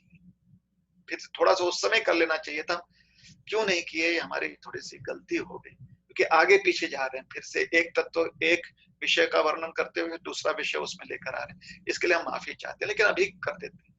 तो इसमें से 5 जो होती हैं वो ज्ञान इंद्रियां होती हैं, और 5 जो होते हैं कर्म इंद्रियां। 5 इंद्रियां होती हैं जिससे कि जो भी इंद्रियों के विषय हैं, जिससे तन मात्रा हमें जिसका अस्तित्व हमें तन मात्राओं से पता चलता है, जैसे शब्द, रस, रूप, इनसे हमें पता चलता है उनका अस्तित्व। उसे कहते हैं इंद्रियों का विषय, है ना। जैसे रूप, मतलब किसी स्वरूप को हम देख लेते हैं, चित्र देख लेते हैं, या उसे सृष्टि में देख लेते हैं, हम मतलब संसार में देख लेते हैं। तो ये इसलिए होता है क्योंकि और रूप को पहचानने की या समझने की जो इंद्रिय है, जो इंद्रिय है, वो हमारे पास है, आंख, है ना। तो यह हो गया उस तन्मात्रा द्वारा जो विषय है। तो विषय क्या होगा? कोई पहाड़ देख रहे हैं, कोई रमणीय दृश्य देख रहे हैं, कोई बहुत ही विकराल दृश्य देख रहे हैं, तो ये सारी चीजें, तो उसका स्वरूप हमें दिखाई देता है नेत्र द्वारा। तो आंख जो है ज्ञान इंद्रिय हो गए, क्षमा कीजिए, कर्म इंद्रिय, ज्ञान इंद्रिय, आंखों द्वारा हमें ज्ञान प्राप्त होता है, तो आंख ज्ञान इंद्रिय है। उसी प्रकार से नाक ज्ञान इंद्रिय है, उसी प्रकार से जो जिह्वा है या जो मुंह है वो ज्ञान इंद्रिय है, कान जो है ज्ञान इंद्रिय है, और त्वचा जो है ज्ञान इंद्रिय। तो ये 5 ज्ञान इंद्रियां हो गई। अभी ज्ञान प्राप्त हो गया तो इस ज्ञान से कुछ कर्म किए जाते हैं। तो कौन कौन से कर्म व्यक्ति करता है? व्यक्ति खाता है, भोजन करता है, तो वो उसका कर्म इंद्रिय हो गया। ठीक है ना। या व्यक्ति बोलता है तो उसका कर्म इंद्रिय हो गया। उसके बाद जो है आपके हाथ और आपके पैर, ये जो है आपके कर्म इंद्रियां। और जो आपकी जनेंद्रियां होती हैं जिससे कि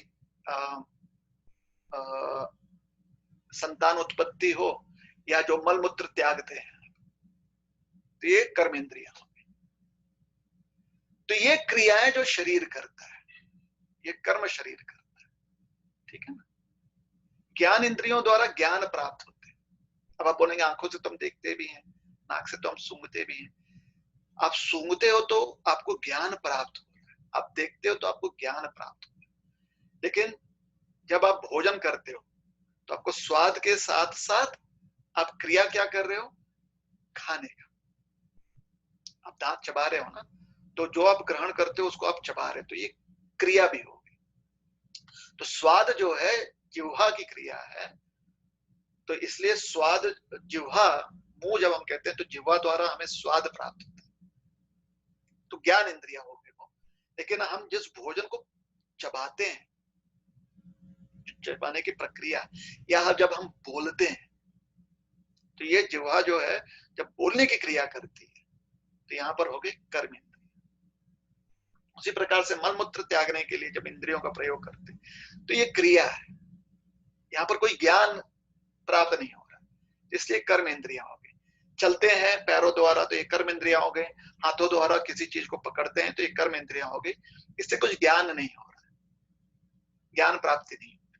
तो ये जो है कर्म इंद्रियां हो गई और ज्ञान इंद्रियां हो गई, ठीक है। तो ये 10 हो गए। देखिए फिर से बताते हैं, जो कुछ ज्ञान प्राप्त करने के लिए कान, नाक, आंख, मुंह, त्वचा, ये हो गए ज्ञान इंद्रिय। और उसके बाद कर्म इंद्रिया क्या क्या है, मुंह है, हाथ हो गए, पैर हो गए आपके, जनेंद्रियां हो गए जिससे कि संतान उत्पत्ति इत्यादि होती है, और मल मूत्र त्यागने की जो क्रिया जो इंद्रियां करती हैं वो, तो ये हो गए कर्म इंद्रिय। चलिए ये हो गया 24 तत्व पूरी तरह से वर्णन कर ले। तो आप में से कोई प्रश्न पूछे नहीं, या प्रश्न पूछने से पहले ही हमने ये बात बता दी। अहंकार के संबंध में भी हमने बताया अहम और ममता क्या है, ठीक है। तो ये सारी चीजें जो हैं ये भगवान से इसकी उत्पत्ति हो रही है। देखते हैं और कुछ विश्लेषण अगर है संबंध तो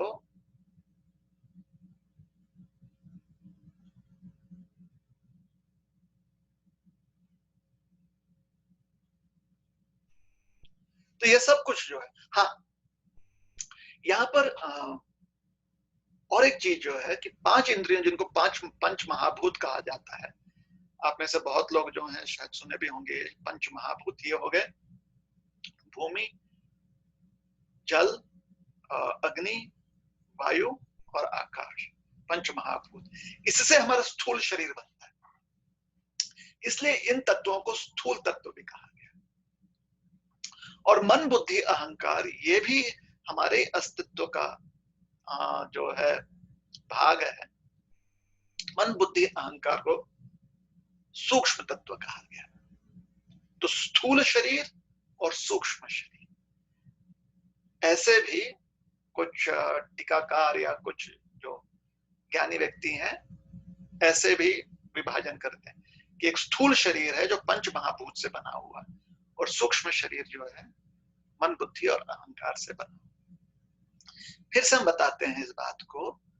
एक होता है मूल अहंकार, जिसे अज्ञान या अविद्या कहा गया, इसको कहा जाता है मूल प्रकृति, या इसको नाम भी दिया गया प्रधान।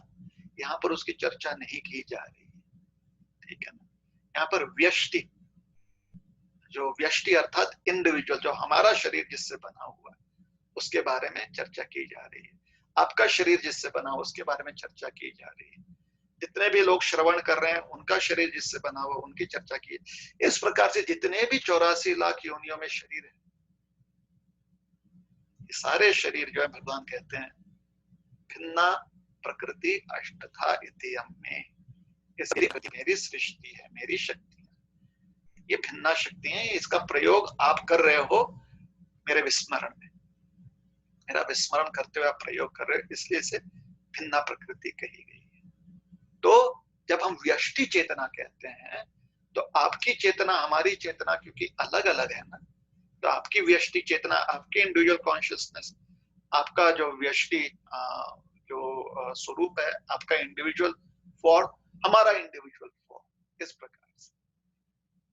समस्या क्या आपको पता है? समस्या यह है कि व्यष्टि चेतना में ही हम इतने लगे रहते हैं कि समष्टि चेतना समझ नहीं पाते। हम आपके चेतना को नहीं समझ पाएंगे, आपके मन बुद्धि अहंकार की क्रिया नहीं समझ पाएंगे। और लोग कितने भी भाषा समझ लें कि नहीं हमें एक दूसरे की, लोग जो है संसार में कितना भी क्यों ना बोल ले कि हमें एक दूसरे की भावना समझनी चाहिए, एक दूसरे का मन समझना चाहिए, भाईचारे के साथ मिलकर इस प्रकार से रहना चाहिए, जितना हो सके उतना करने का प्रयास करना चाहिए ताकि जो जीवन का लक्ष्य है वो हम प्राप्त कर सके। मन शांत रखकर जीवन का लक्ष्य प्राप्त करना यह आसान है। मन अगर विचलित हो, और विचलित होने का कारण क्या है? अगर हम बिल्कुल भी प्रयास नहीं करते एक दूसरे का मन समझने का, जैसे घर में भाई भाई एक दूसरे का मन समझने का प्रयास न करें, भाई बहन एक दूसरे का मन समझने का प्रयास न करें, जो माता पिता होते हैं वो बच्चों का मन समझने का प्रयास न करें, बच्चे माता पिता का मन समझने का प्रयास न करें, पति पत्नी एक दूसरे का मन समझने का प्रयास न करें, पड़ोसी पड़ोसी एक दूसरे का मन समझने का प्रयास न करें, तो मन बड़ा चंचल रहता है। और ऐसे चंचल मन, ऐसे विचलित मन, ऐसे विचलित चेतना के साथ जीवन का लक्ष्य जो है वो प्राप्त नहीं हो सकता, है ना? तो जहां तक हो सके आप प्रयास कीजिए ताकि मन स्थिर रहे, लेकिन ये विचार करना कि पूरी तरह से आप किसी और की चेतना को समझ पाएंगे, ये संभव नहीं है। और उसका कारण है हमारा अहंकार। हमारा अहंकार अहम और ममता में इतना फंसा हुआ है कि अपने अलावा किसी और की हमें चिंता करने की ना तो इच्छा है और ना ही हम समय देना चाहते।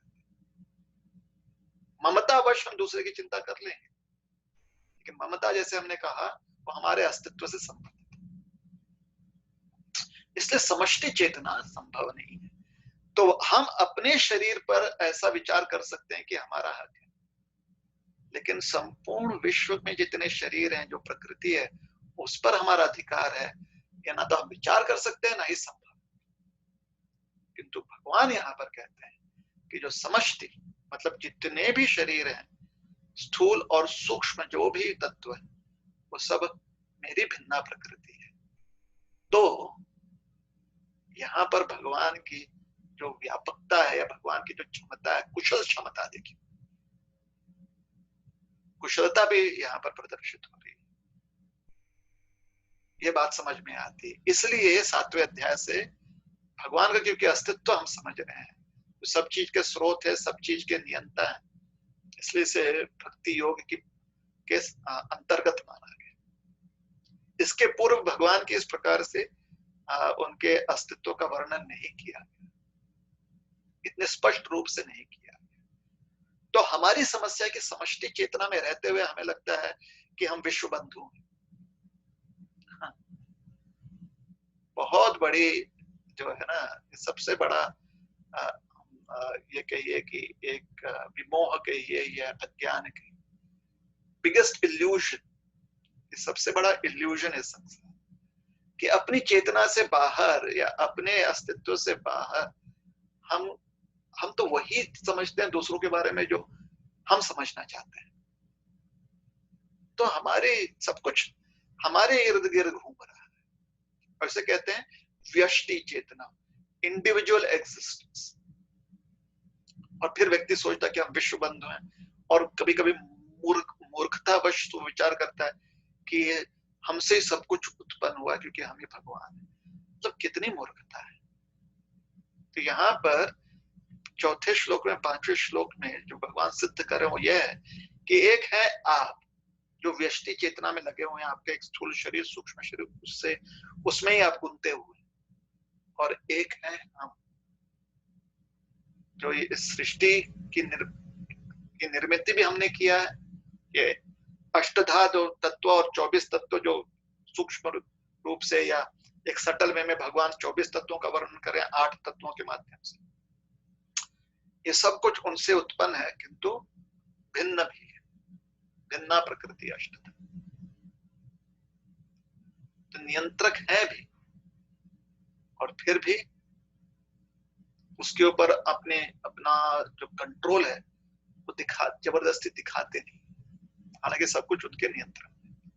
जो इनडायरेक्टली उनका कंट्रोल जो है, इसलिए कहा गया कि इनडायरेक्ट है, इसलिए कहा गया कि अप्रत्यक्ष रूप से, कि दिखाते नहीं है और मतलब दर्शाते नहीं है, हालांकि सब कुछ उनके प्रोग्रामिंग के अनुसार चल रहा है।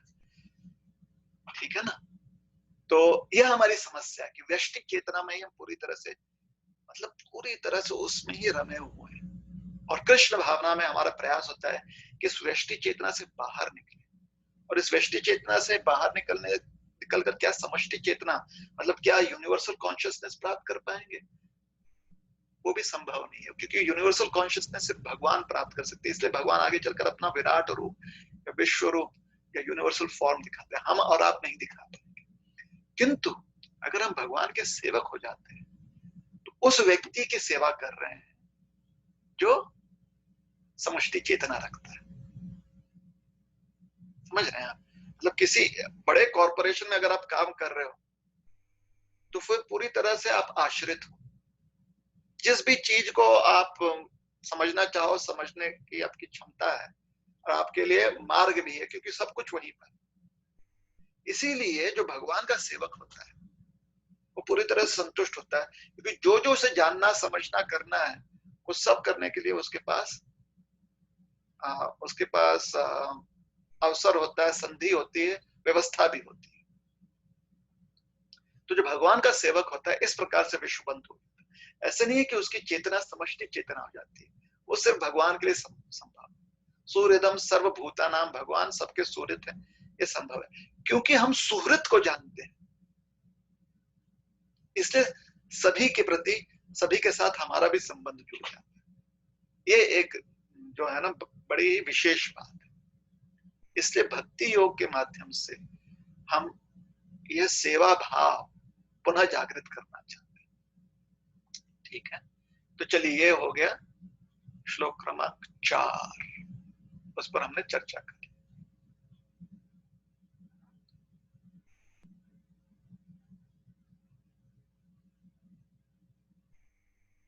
अब भगवान श्लोक क्रमांक 5, इस पर भी आज चर्चा करेंगे कि दोनों अगर अलग अलग करेंगे तो फिर क्या है कि आज का विषय आज सुनकर हम भूल जाएंगे, फिर कल वापस जो है कनेक्शन दिखाई नहीं देगा। तो इन दोनों कनेक्शन बहुत आवश्यक है समझना। श्लोक क्रमांक 5, अपरिमितस्त्वन्या प्रकृतिं विद्धि मे परा जीवभूता महाबाहो येदं धार्यते जगत्। अपरिमितस्त्वन्या प्रकृतिं विद्धि मे परा जीवभूता महाबाहो येदं धार्यते जगत्।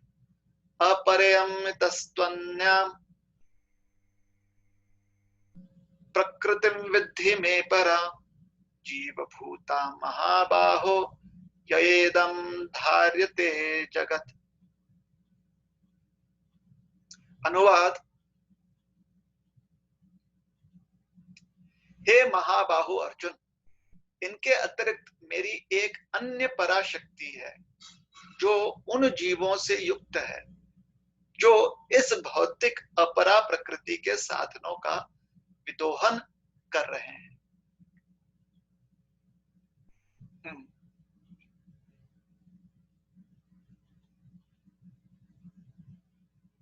विदोहन कर रहे हैं, सुंदर शब्द का प्रयोग किया गया। विदोहन, विदोहन का अर्थ होता है उसका शोषण कर, मतलब बहुत ही स्वार्थी होकर उसका प्रयोग कर। तो अपरयाम, यहां पर दो शब्दों का प्रयोग किया गया, अपर या अपरा और अपरयाम तस्त्वन्याम प्रकृतिम विद्धि में पराम जीवभूत और में परा। तो परा और अपरा दो शब्दों का प्रयोग किया गया। अपरा का अर्थ होता है निकृष्ट,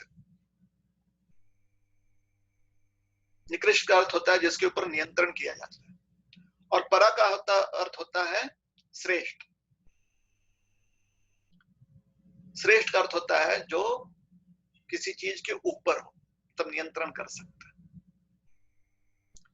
तो यहां पर भगवान कह रहे हैं अपरेयम इतस्त्वन्यम। इयम शब्द का फिर से प्रयोग किया गया, पिछले श्लोक में भी इयम शब्द का प्रयोग किया गया, इयम अर्थात ये सब। और यहां पर कह रहे हैं ये जो इयम, ये जो 8 है, ये अपरा है, इसको कहते हैं निकृष्ट।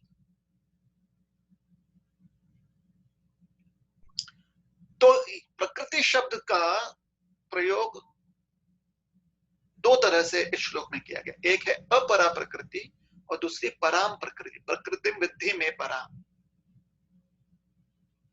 तो जो 8 तत्वों का वर्णन पिछले श्लोक में किया गया था, श्लोक क्रमांक 4 में किया गया था, इसे कहते हैं अपरा प्रकृति या निकृष्ट प्रकृति। इसे कहा गया भौतिक प्रकृति भी, अपरा भौतिक प्रकृति भी कहा गया। और इतस अपरेयम इयम, ये सारे ये 8 जो हैं, ये सब जो हैं अपरा प्रकृति। इतस्तु अन्यम, इसके अलावा, इतः का अर्थ होता है इसके अलावा, मतलब ये 8 के अलावा। इतस्तु अन्यम, तू मतलब इसके अलावा, किंतु, किंतु इन 8 के अलावा एक अन्य प्रकृति है जिसे परा प्रकृति कहा गया है। और भगवान कहते हैं विद्धि, जानो अर्जुन, इसके अलावा भी और एक प्रकृति अन्याम प्रकृति कहते हैं। ठीक है, तो अन्य का अर्थ होता है कोई दूसरा, प्रकृति का अर्थ होता है सृष्टि, प्रकृति का अर्थ होता है शक्ति। तो इन 8 के अलावा, तो भगवान कह रहे हैं किंतु अर्जुन, पहले कहते हैं कि 8 मेरी भिन्ना प्रकृति है, किंतु इन 8 के अलावा, इन 8 के अलावा अर्थात कैसे कहा है, अपरा इयम, इयम शब्द से ये 8 संकेत किया गया। अपरा शब्द से भगवान कहते हैं ये निकृष्ट है, अर्थात जिसके ऊपर नियंत्रण किया जाता है, जिसको भोगा जाता है, इसे कहते हैं अपरा। तो ये 8 जो भोगे, जिनको भोगा जा सके, ये 8 जिनका नियंत्रण किया जा सके, या 8 जिनका प्रयोग किया जा सके, किंतु अर्जुन इन 8 के अलावा अन्य एक प्रकृति है, अन्याम प्रकृति, उसे भी तुम समझो, उसे भी तुम जानो। तो विद्धि, विद्धि से समझो, समझने का प्रयास करो या समझो। मैं पराम, मेरी प्रकृति, जिसको परा प्रकृति कहा गया या श्रेष्ठ प्रकृति कहा। और उस श्रेष्ठ प्रकृति के लिए शब्द का प्रयोग किया गया जीव भूत। निकृष्ट प्रकृति को भौतिक प्रकृति कहा गया है, और जो श्रेष्ठ प्रकृति है उसे कहा गया जीव भूत। जीव भूत का अर्थ होता है जो चेतनशील है, इसलिए उनको शब्द प्रयोग किया गया जीव, जो चेतनशील है। चेतनशील, जहां पर चेतना होती है, जिसके पास चेतना है उसे चेतन कहा गया। तो अपरा जो सृष्टि है वो चेतनाहीन है, अचेतन है, और जो परा प्रकृति है वो चेतनशील है, इसलिए उसको कहा गया जीव भूत। जीव, जीवन शब्द, जीवन आप जानते हैं, जीवन अर्थात जहां पर प्राण है, जहां पर व्यक्ति जीवित है। तो जीव भूत का अर्थ होता है चेतनशील, जहां पर चेतना है। तो इसे भगवान कहते हैं अन्य प्रकृति। अच्छा, जीव भूत मतलब भगवान कहते हैं कि ये मेरी प्रकृति है, मतलब मेरी शक्ति है। तो जीव भगवान का अंश है या भगवान की शक्ति है? ऐसे भी कुछ जो है तर्क कर सकते हैं। शक्ति का अर्थ होता है भगवान का गुण स्वभाव, और अंश का अर्थ होता है भगवान के अस्तित्व का ही एक भाग। तो जीव, क्या हम भगवान के अंश हैं या भगवान की शक्ति? तो इस संदर्भ में बहुत सुंदर विश्लेषण किया गया है, समझाया गया है कि भगवान की जो शक्ति है वो भगवान से अभिन्न होती है, और उन शक्ति को संबोधित किया जाता है श्री लक्ष्मी कहकर। जो भगवान की शक्ति होती है उनको संबोधित किया जाता है श्री लक्ष्मी के। लक्ष्मी का अर्थ होता है जो वैभव प्रदान करे, वैभव पूर्ण। तो भगवान का जो वैभव है वो श्री लक्ष्मी। और अगर भगवान का वैभव निकाल दिया जाए तो, जो कि संभव नहीं है, किसी भी चीज का वैभव हटा दिया जाए तो उस चीज का अस्तित्व जो है वैभवहीन हो जाता है, उसका अस्तित्व क्षीण हो जाता है। तो इसलिए लक्ष्मी हमेशा नारायण के साथ होती है। लक्ष्मी जी के बहुत सारे जो है अलग अलग प्रकार से संबोधित किया जाता है। जो आदि लक्ष्मी के जो है गौड़ीय वैष्णव, जो हम लोग गौड़ीय वैष्णव सिद्धांत के अनुयायी हैं, तो आदि लक्ष्मी जो लक्ष्मी स्वरूपा है, जिनसे अन्य लक्ष्मियां प्रकट होती हैं, तो जो जिसे आप सर्व लक्ष्मी कह लीजिए, वह है श्रीमती राधा रानी। राधा शब्द का अर्थ होता है कि जो भगवान की आराधना करे। आराधना का अर्थ होता है सेवा। तो राधा शब्द से संकेत ही है कि ये जो भगवान का वैभव है, ये वैभव भगवान की सेवा करती है। और वैभव सिर्फ सेविका नहीं है, वैभव भगवान से अभिन्न है, क्योंकि वैभव बिना वैभव पूर्ण व्यक्ति क्षीण हो जाता है। तो अब ये भी बात जो है ना, ये सब जो है तार्किक बुद्धि से समझ में आएगा। ठीक से अगर शुद्ध हमारी बुद्धि हो जाती तो ये सारी बातें समझ में आती। अभी इतना ही समझ लीजिए कि राधा कृष्ण ये अभिन्न है, लक्ष्मी नारायण ये अभिन्न है। ठीक है। तो लक्ष्मी जो है भगवान की अर्धांगिनी भी मानी गई, साथ ही साथ लक्ष्मी भगवान की शक्ति भी मानी गई। शक्ति मानने का अर्थ ये नहीं कि भगवान की शक्ति अर्थात भगवान से कमजोर है, ये बात नहीं कही गई। भगवान के अधीन है, ये बात नहीं कही गई। शक्ति शक्तिमान के अधीन नहीं होती। शक्ति के बिना शक्तिमान अधूरा है, और शक्तिमान के बिना शक्ति का कोई अस्तित्व नहीं होता। तो एक दूसरे को के पूरक हैं। तो इसलिए राधा कृष्ण अभिन्न माने गए, लक्ष्मी नारायण अभिन्न माने गए। बहुत सारे व्याख्याकारों ने अलग अलग तरीके से समझाने का प्रयास किया। कुछ लोग कहते हैं राधा बिना कृष्ण अधूरे, या नारायण बिना नहीं, लक्ष्मी बिना नारायण जो है अधूरे, ऐसे ऐसे बात कही गई है। ये बस मतलब समझाने का प्रयास किया गया। जिस भी मार्ग से आप समझ जाएं कि अभिन्न है, ठीक है। तो शक्ति से समझ में आती है कि शक्ति शक्तिमान की शोभा बढ़ाती है, शक्ति शक्तिमान की सेवा इस प्रकार से सेवा करती है। लेकिन साथ ही साथ सेविका का यह मतलब नहीं है कि एक श्रेष्ठ है दूसरा कौन है ना। जब हम आदि शक्ति, आद्य शक्ति, परम शक्ति की चर्चा करते हैं तो कोई किसी के अधीन नहीं है। दोनों एक दूसरे के पूरक हैं, दोनों एक दूसरे से अभिन्न है, समान है। तो कृष्ण स्वरूपा ही माना गया राधा रानी को, नारायण स्वरूपा ही माना गया लक्ष्मी को। अर्थात नारायण के स्वरूप में लक्ष्मी के स्वरूप में अंतर नहीं है। जब स्वरूप की बात की जा रही है, ये बाह्य स्वरूप की बात नहीं की जा रही कि एक स्त्री एक पुरुष है, उस स्वरूप की बात नहीं की जा रही। स्वरूप अर्थात सच्चिद आनंद जो अस्तित्व है, उसकी चर्चा की जाए। ठीक है। तो सच्चिद आनंद और परम सत, परम चित, परम आनंद है। तो जो बुद्धिमान भक्त होते हैं इसलिए राधा रानी को पूछते हैं, इसलिए लक्ष्मी जी को पूछते हैं, और समझाते हैं कैसे। मतलब ये विश्लेषण इस श्लोक के संदर्भ में किया गया।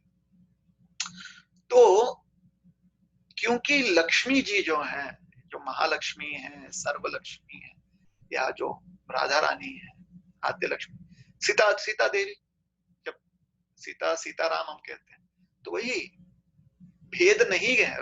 हम कभी कभी भेद करना शुरू कर देते हैं। हम जो है ना इतने बेवकूफ हैं कि ज्ञान थोड़ा क्या मिल जाता है तो भेद करना शुरू कर देते हैं। भेद नहीं है।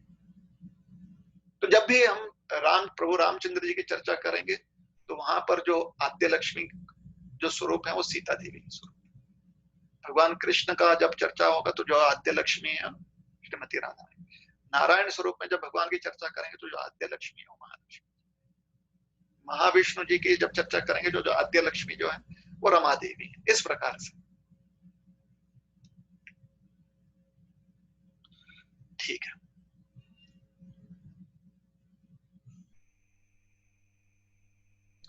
तो शक्ति जो है उस सेवा करती है। शक्ति जो है, जैसे अगर कोई व्यक्ति जैसे भगवान है, भगवान का स्वरूप है सच्चिद आनंद, है ना। आत्मा का भी स्वरूप, क्योंकि आत्मा भगवान का अंश है, तो आत्मा के भी स्वरूप है सच्चिद आनंद। तो चिन्मय होना ये शक्ति है ना। सत चित आनंद, तो जो चेतना होती है ना, वो एक शक्ति है जो हमें अपने अस्तित्व का, भगवान के अस्तित्व का हमें ज्ञान प्रदान करवाती है। तो हमारी चेतना जो है, जो हम भगवान के अंश हैं, और जो शक्ति है चेतना के रूप में, वो हमारी परम माता जो है, जो आद्य शक्ति है, महालक्ष्मी जी, गौड़ीय वैष्णव के लिए जो आद्य शक्ति है श्रीमती राधा रानी जी, उनकी कृपा से हम चेतनशील हैं। ठीक है। तो इसलिए क्योंकि उनकी कृपा से हमारी चेतना जो है, वह उनकी जो चेतना है भगवान के प्रति, वही विस्तार रूप में आई है। तभी हमारी भी चेतना जो है एक सेवक की चेतना होती है, शुद्ध अवस्था। ठीक है, ये बात समझ में आ रही है। क्योंकि भगवान की शक्ति है ना वो, इसलिए जीव को भी यहां पर प्रकृति या शक्ति कहा गया।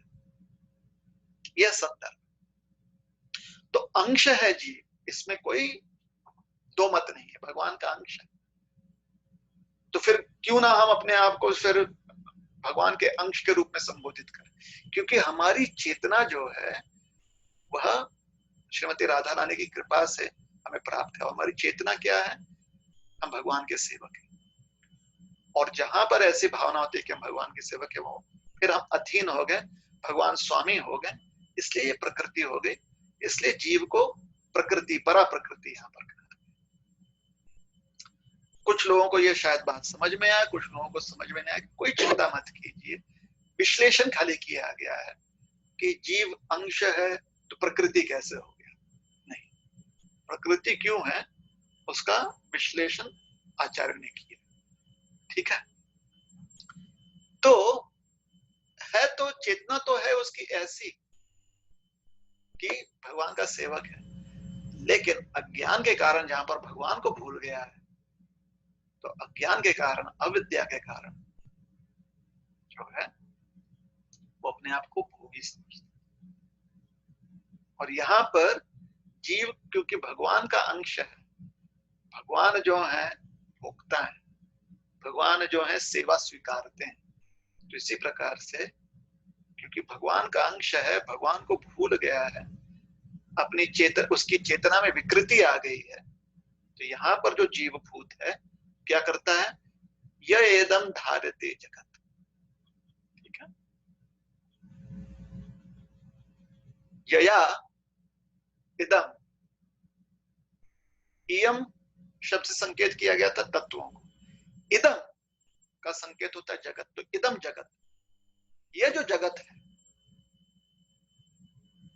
जगत का अर्थ यहां पर होगा हमारी जो सीमित क्षेत्रफल है, मतलब हमारा शरीर, या इस शरीर के माध्यम से जो भी क्षेत्र हमें दिखाई दे रहा है, ममता। ठीक है, कहीं पर हमें, कहीं पर कोई फल दिख गया, कोई फूल दिख गया, तो तुरंत लगता है कि हम इसे अपने लिए प्रयोग करें, तो इसे कहते हैं इदम जगत।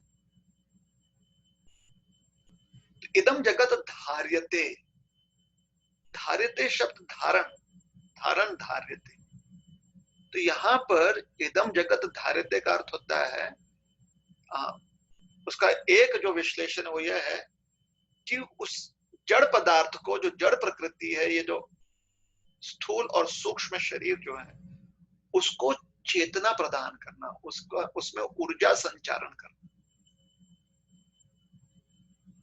नहीं तो ये जड़ पदार्थ कुछ नहीं, ना तो इसका स्वरूप होगा, ना ही इसका कोई क्रिया होगी, ना ही भेद भी होगा।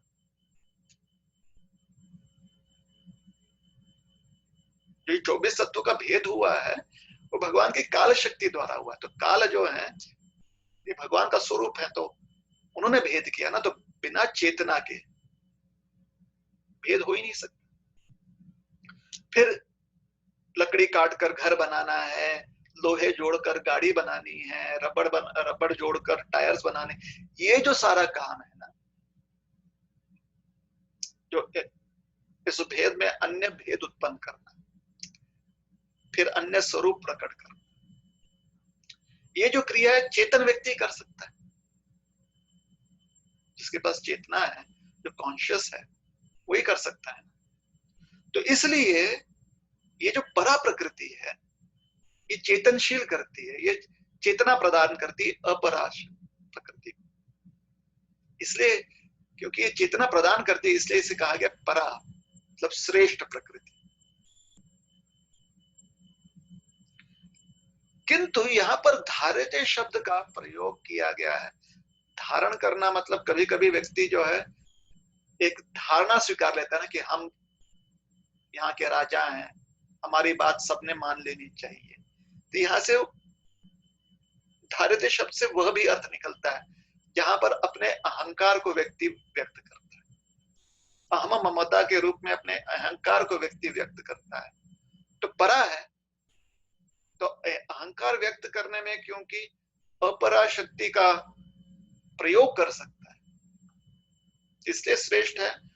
और जो बाकी पंच महाभूत और सूक्ष्म तत्व जो हैं वो निकृष्ट है, निम्न है। तो परा और अपरा का यह भी भेद है। धारिते का यहाँ पर अर्थ निकलता है विदोहन करना, अर्थात उसको एक्सप्लॉइट करना, उसका शोषण करना। तो शोषण यहाँ पर इस शब्द से भगवान संकेत यह दे रहे हैं कि जीव भूत कहकर भगवान कह रहे हैं, है तो वास्तव में ये जीवात्मा, लेकिन जीव भूत हो गया है। जीव भूत का अर्थ होता है ये अपने आप को इस जगत का पदार्थ समझते हुए, इस जगत का एक भाग समझते हुए सोचता है कि यहाँ पर हमें भोग करना है, तो इसलिए भौतिक सृष्टि में लिप्त रहता है। भौतिक सृष्टि में लिप्त रहते हुए भी, क्योंकि भौतिक सृष्टि के ऊपर कुछ हद तक नियंत्रण कर सकता है, भौतिक सृष्टि को जो है मैनिपुलेट कर सकता है, इसलिए भौतिक सृष्टि जो है वो अपरा सृष्टि है, निकृष्ट सृष्टि, और ये जो जीव भूत है वो श्रेष्ठ सृष्टि, ये परा सृष्टि। तो इस संसार में भगवान की दो प्रकृतियां हैं, परा और अपरा। अपरा अर्थात 24 तत्व जो भौतिक तत्व हैं, और परा अर्थात जीवात्मा। लेकिन यह जीवात्मा क्योंकि अज्ञान से ढका हुआ है, इसलिए जीवभूत शब्द से संबोधित किया गया, यहाँ पर संबोधित किया गया। ऐसे नहीं कि जीवभूत शब्द का कोई और अर्थ नहीं निकल सकता, संदर्भ के अनुसार अर्थ निकलता है। यहाँ पर जो संदर्भ है वो संदर्भ है कि अज्ञान से ढककर जीव यहाँ पर भोग करने का प्रयास करता है, और भौतिक सृष्टि जो निकृष्ट सृष्टि है उसका विदोहन करता है, इसलिए वो श्रेष्ठ है और भौतिक सृष्टि जो है निकृष्ट है। और इन दोनों से श्रेष्ठ कौन है? भगवान। क्यों? क्योंकि दोनों ही प्रकृतियां जो हैं वो भगवान की प्रकृति है।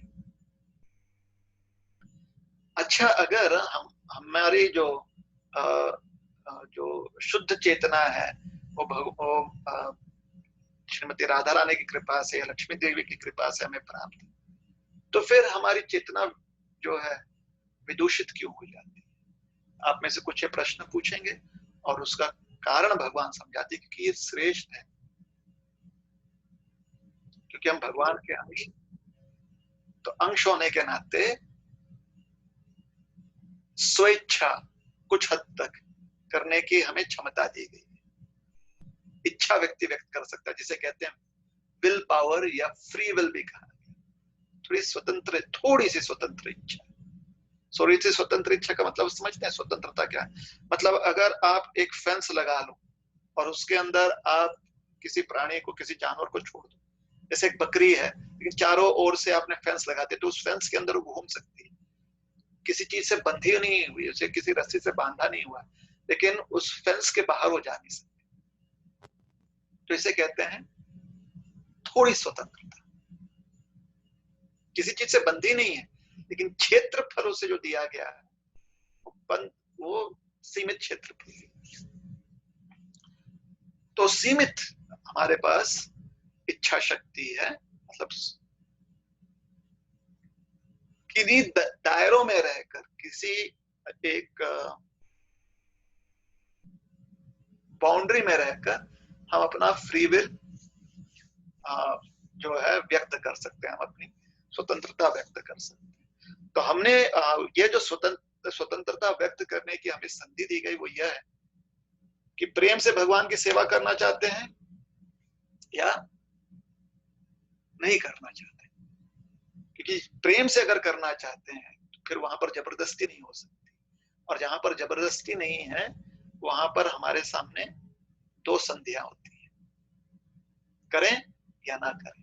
जहां पर जबरदस्ती होती है वहां पर एक ही संधि होती है, करना ही है। लेकिन जहां पर जोर जबरदस्ती नहीं है वहां पर अपने आप ही दो विकल्प निकलते हैं, या तो करें या तो ना करें।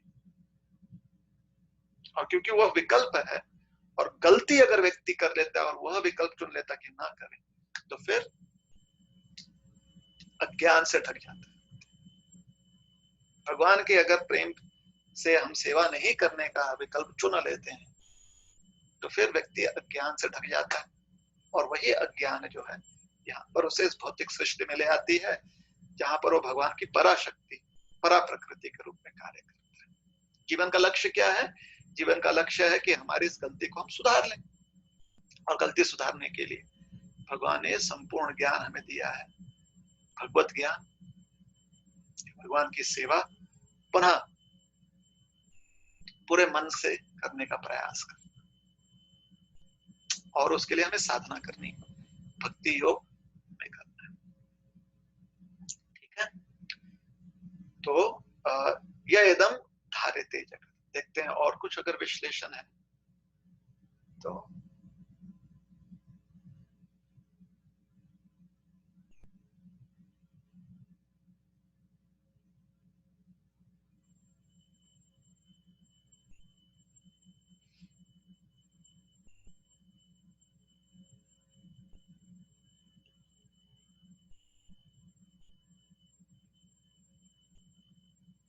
चलिए, तो यहाँ पर रुकते हैं। आपके यहाँ बज गए हैं रात के 10।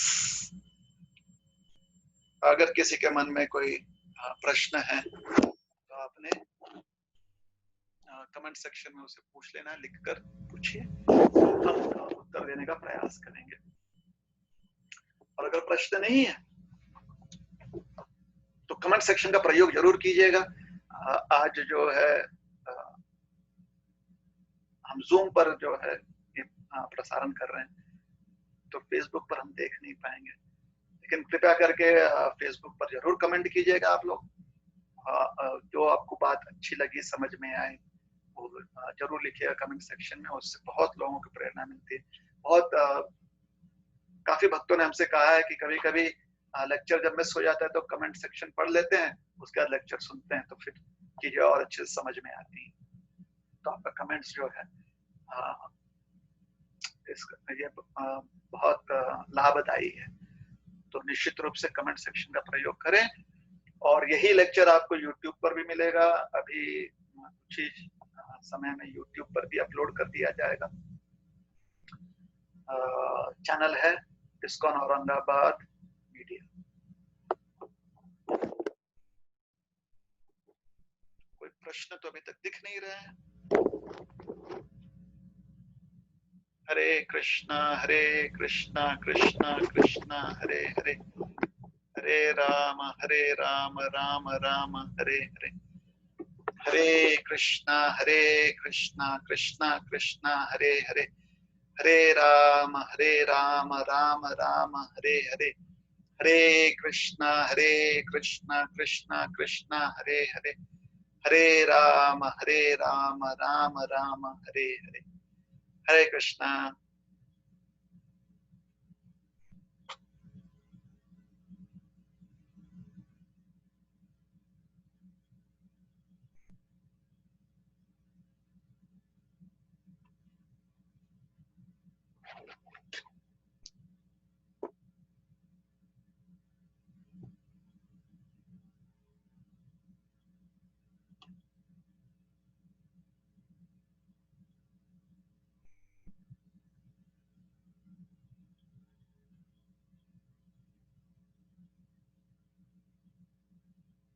ठीक है, कोई प्रश्न तो नहीं दिख रहे हैं, तो यहाँ पर हम रुकते हैं। बहुत बहुत धन्यवाद। ग्रंथराज श्रीमद् भगवद गीता की जय। श्रील प्रभुपाद की जय। हरे कृष्ण।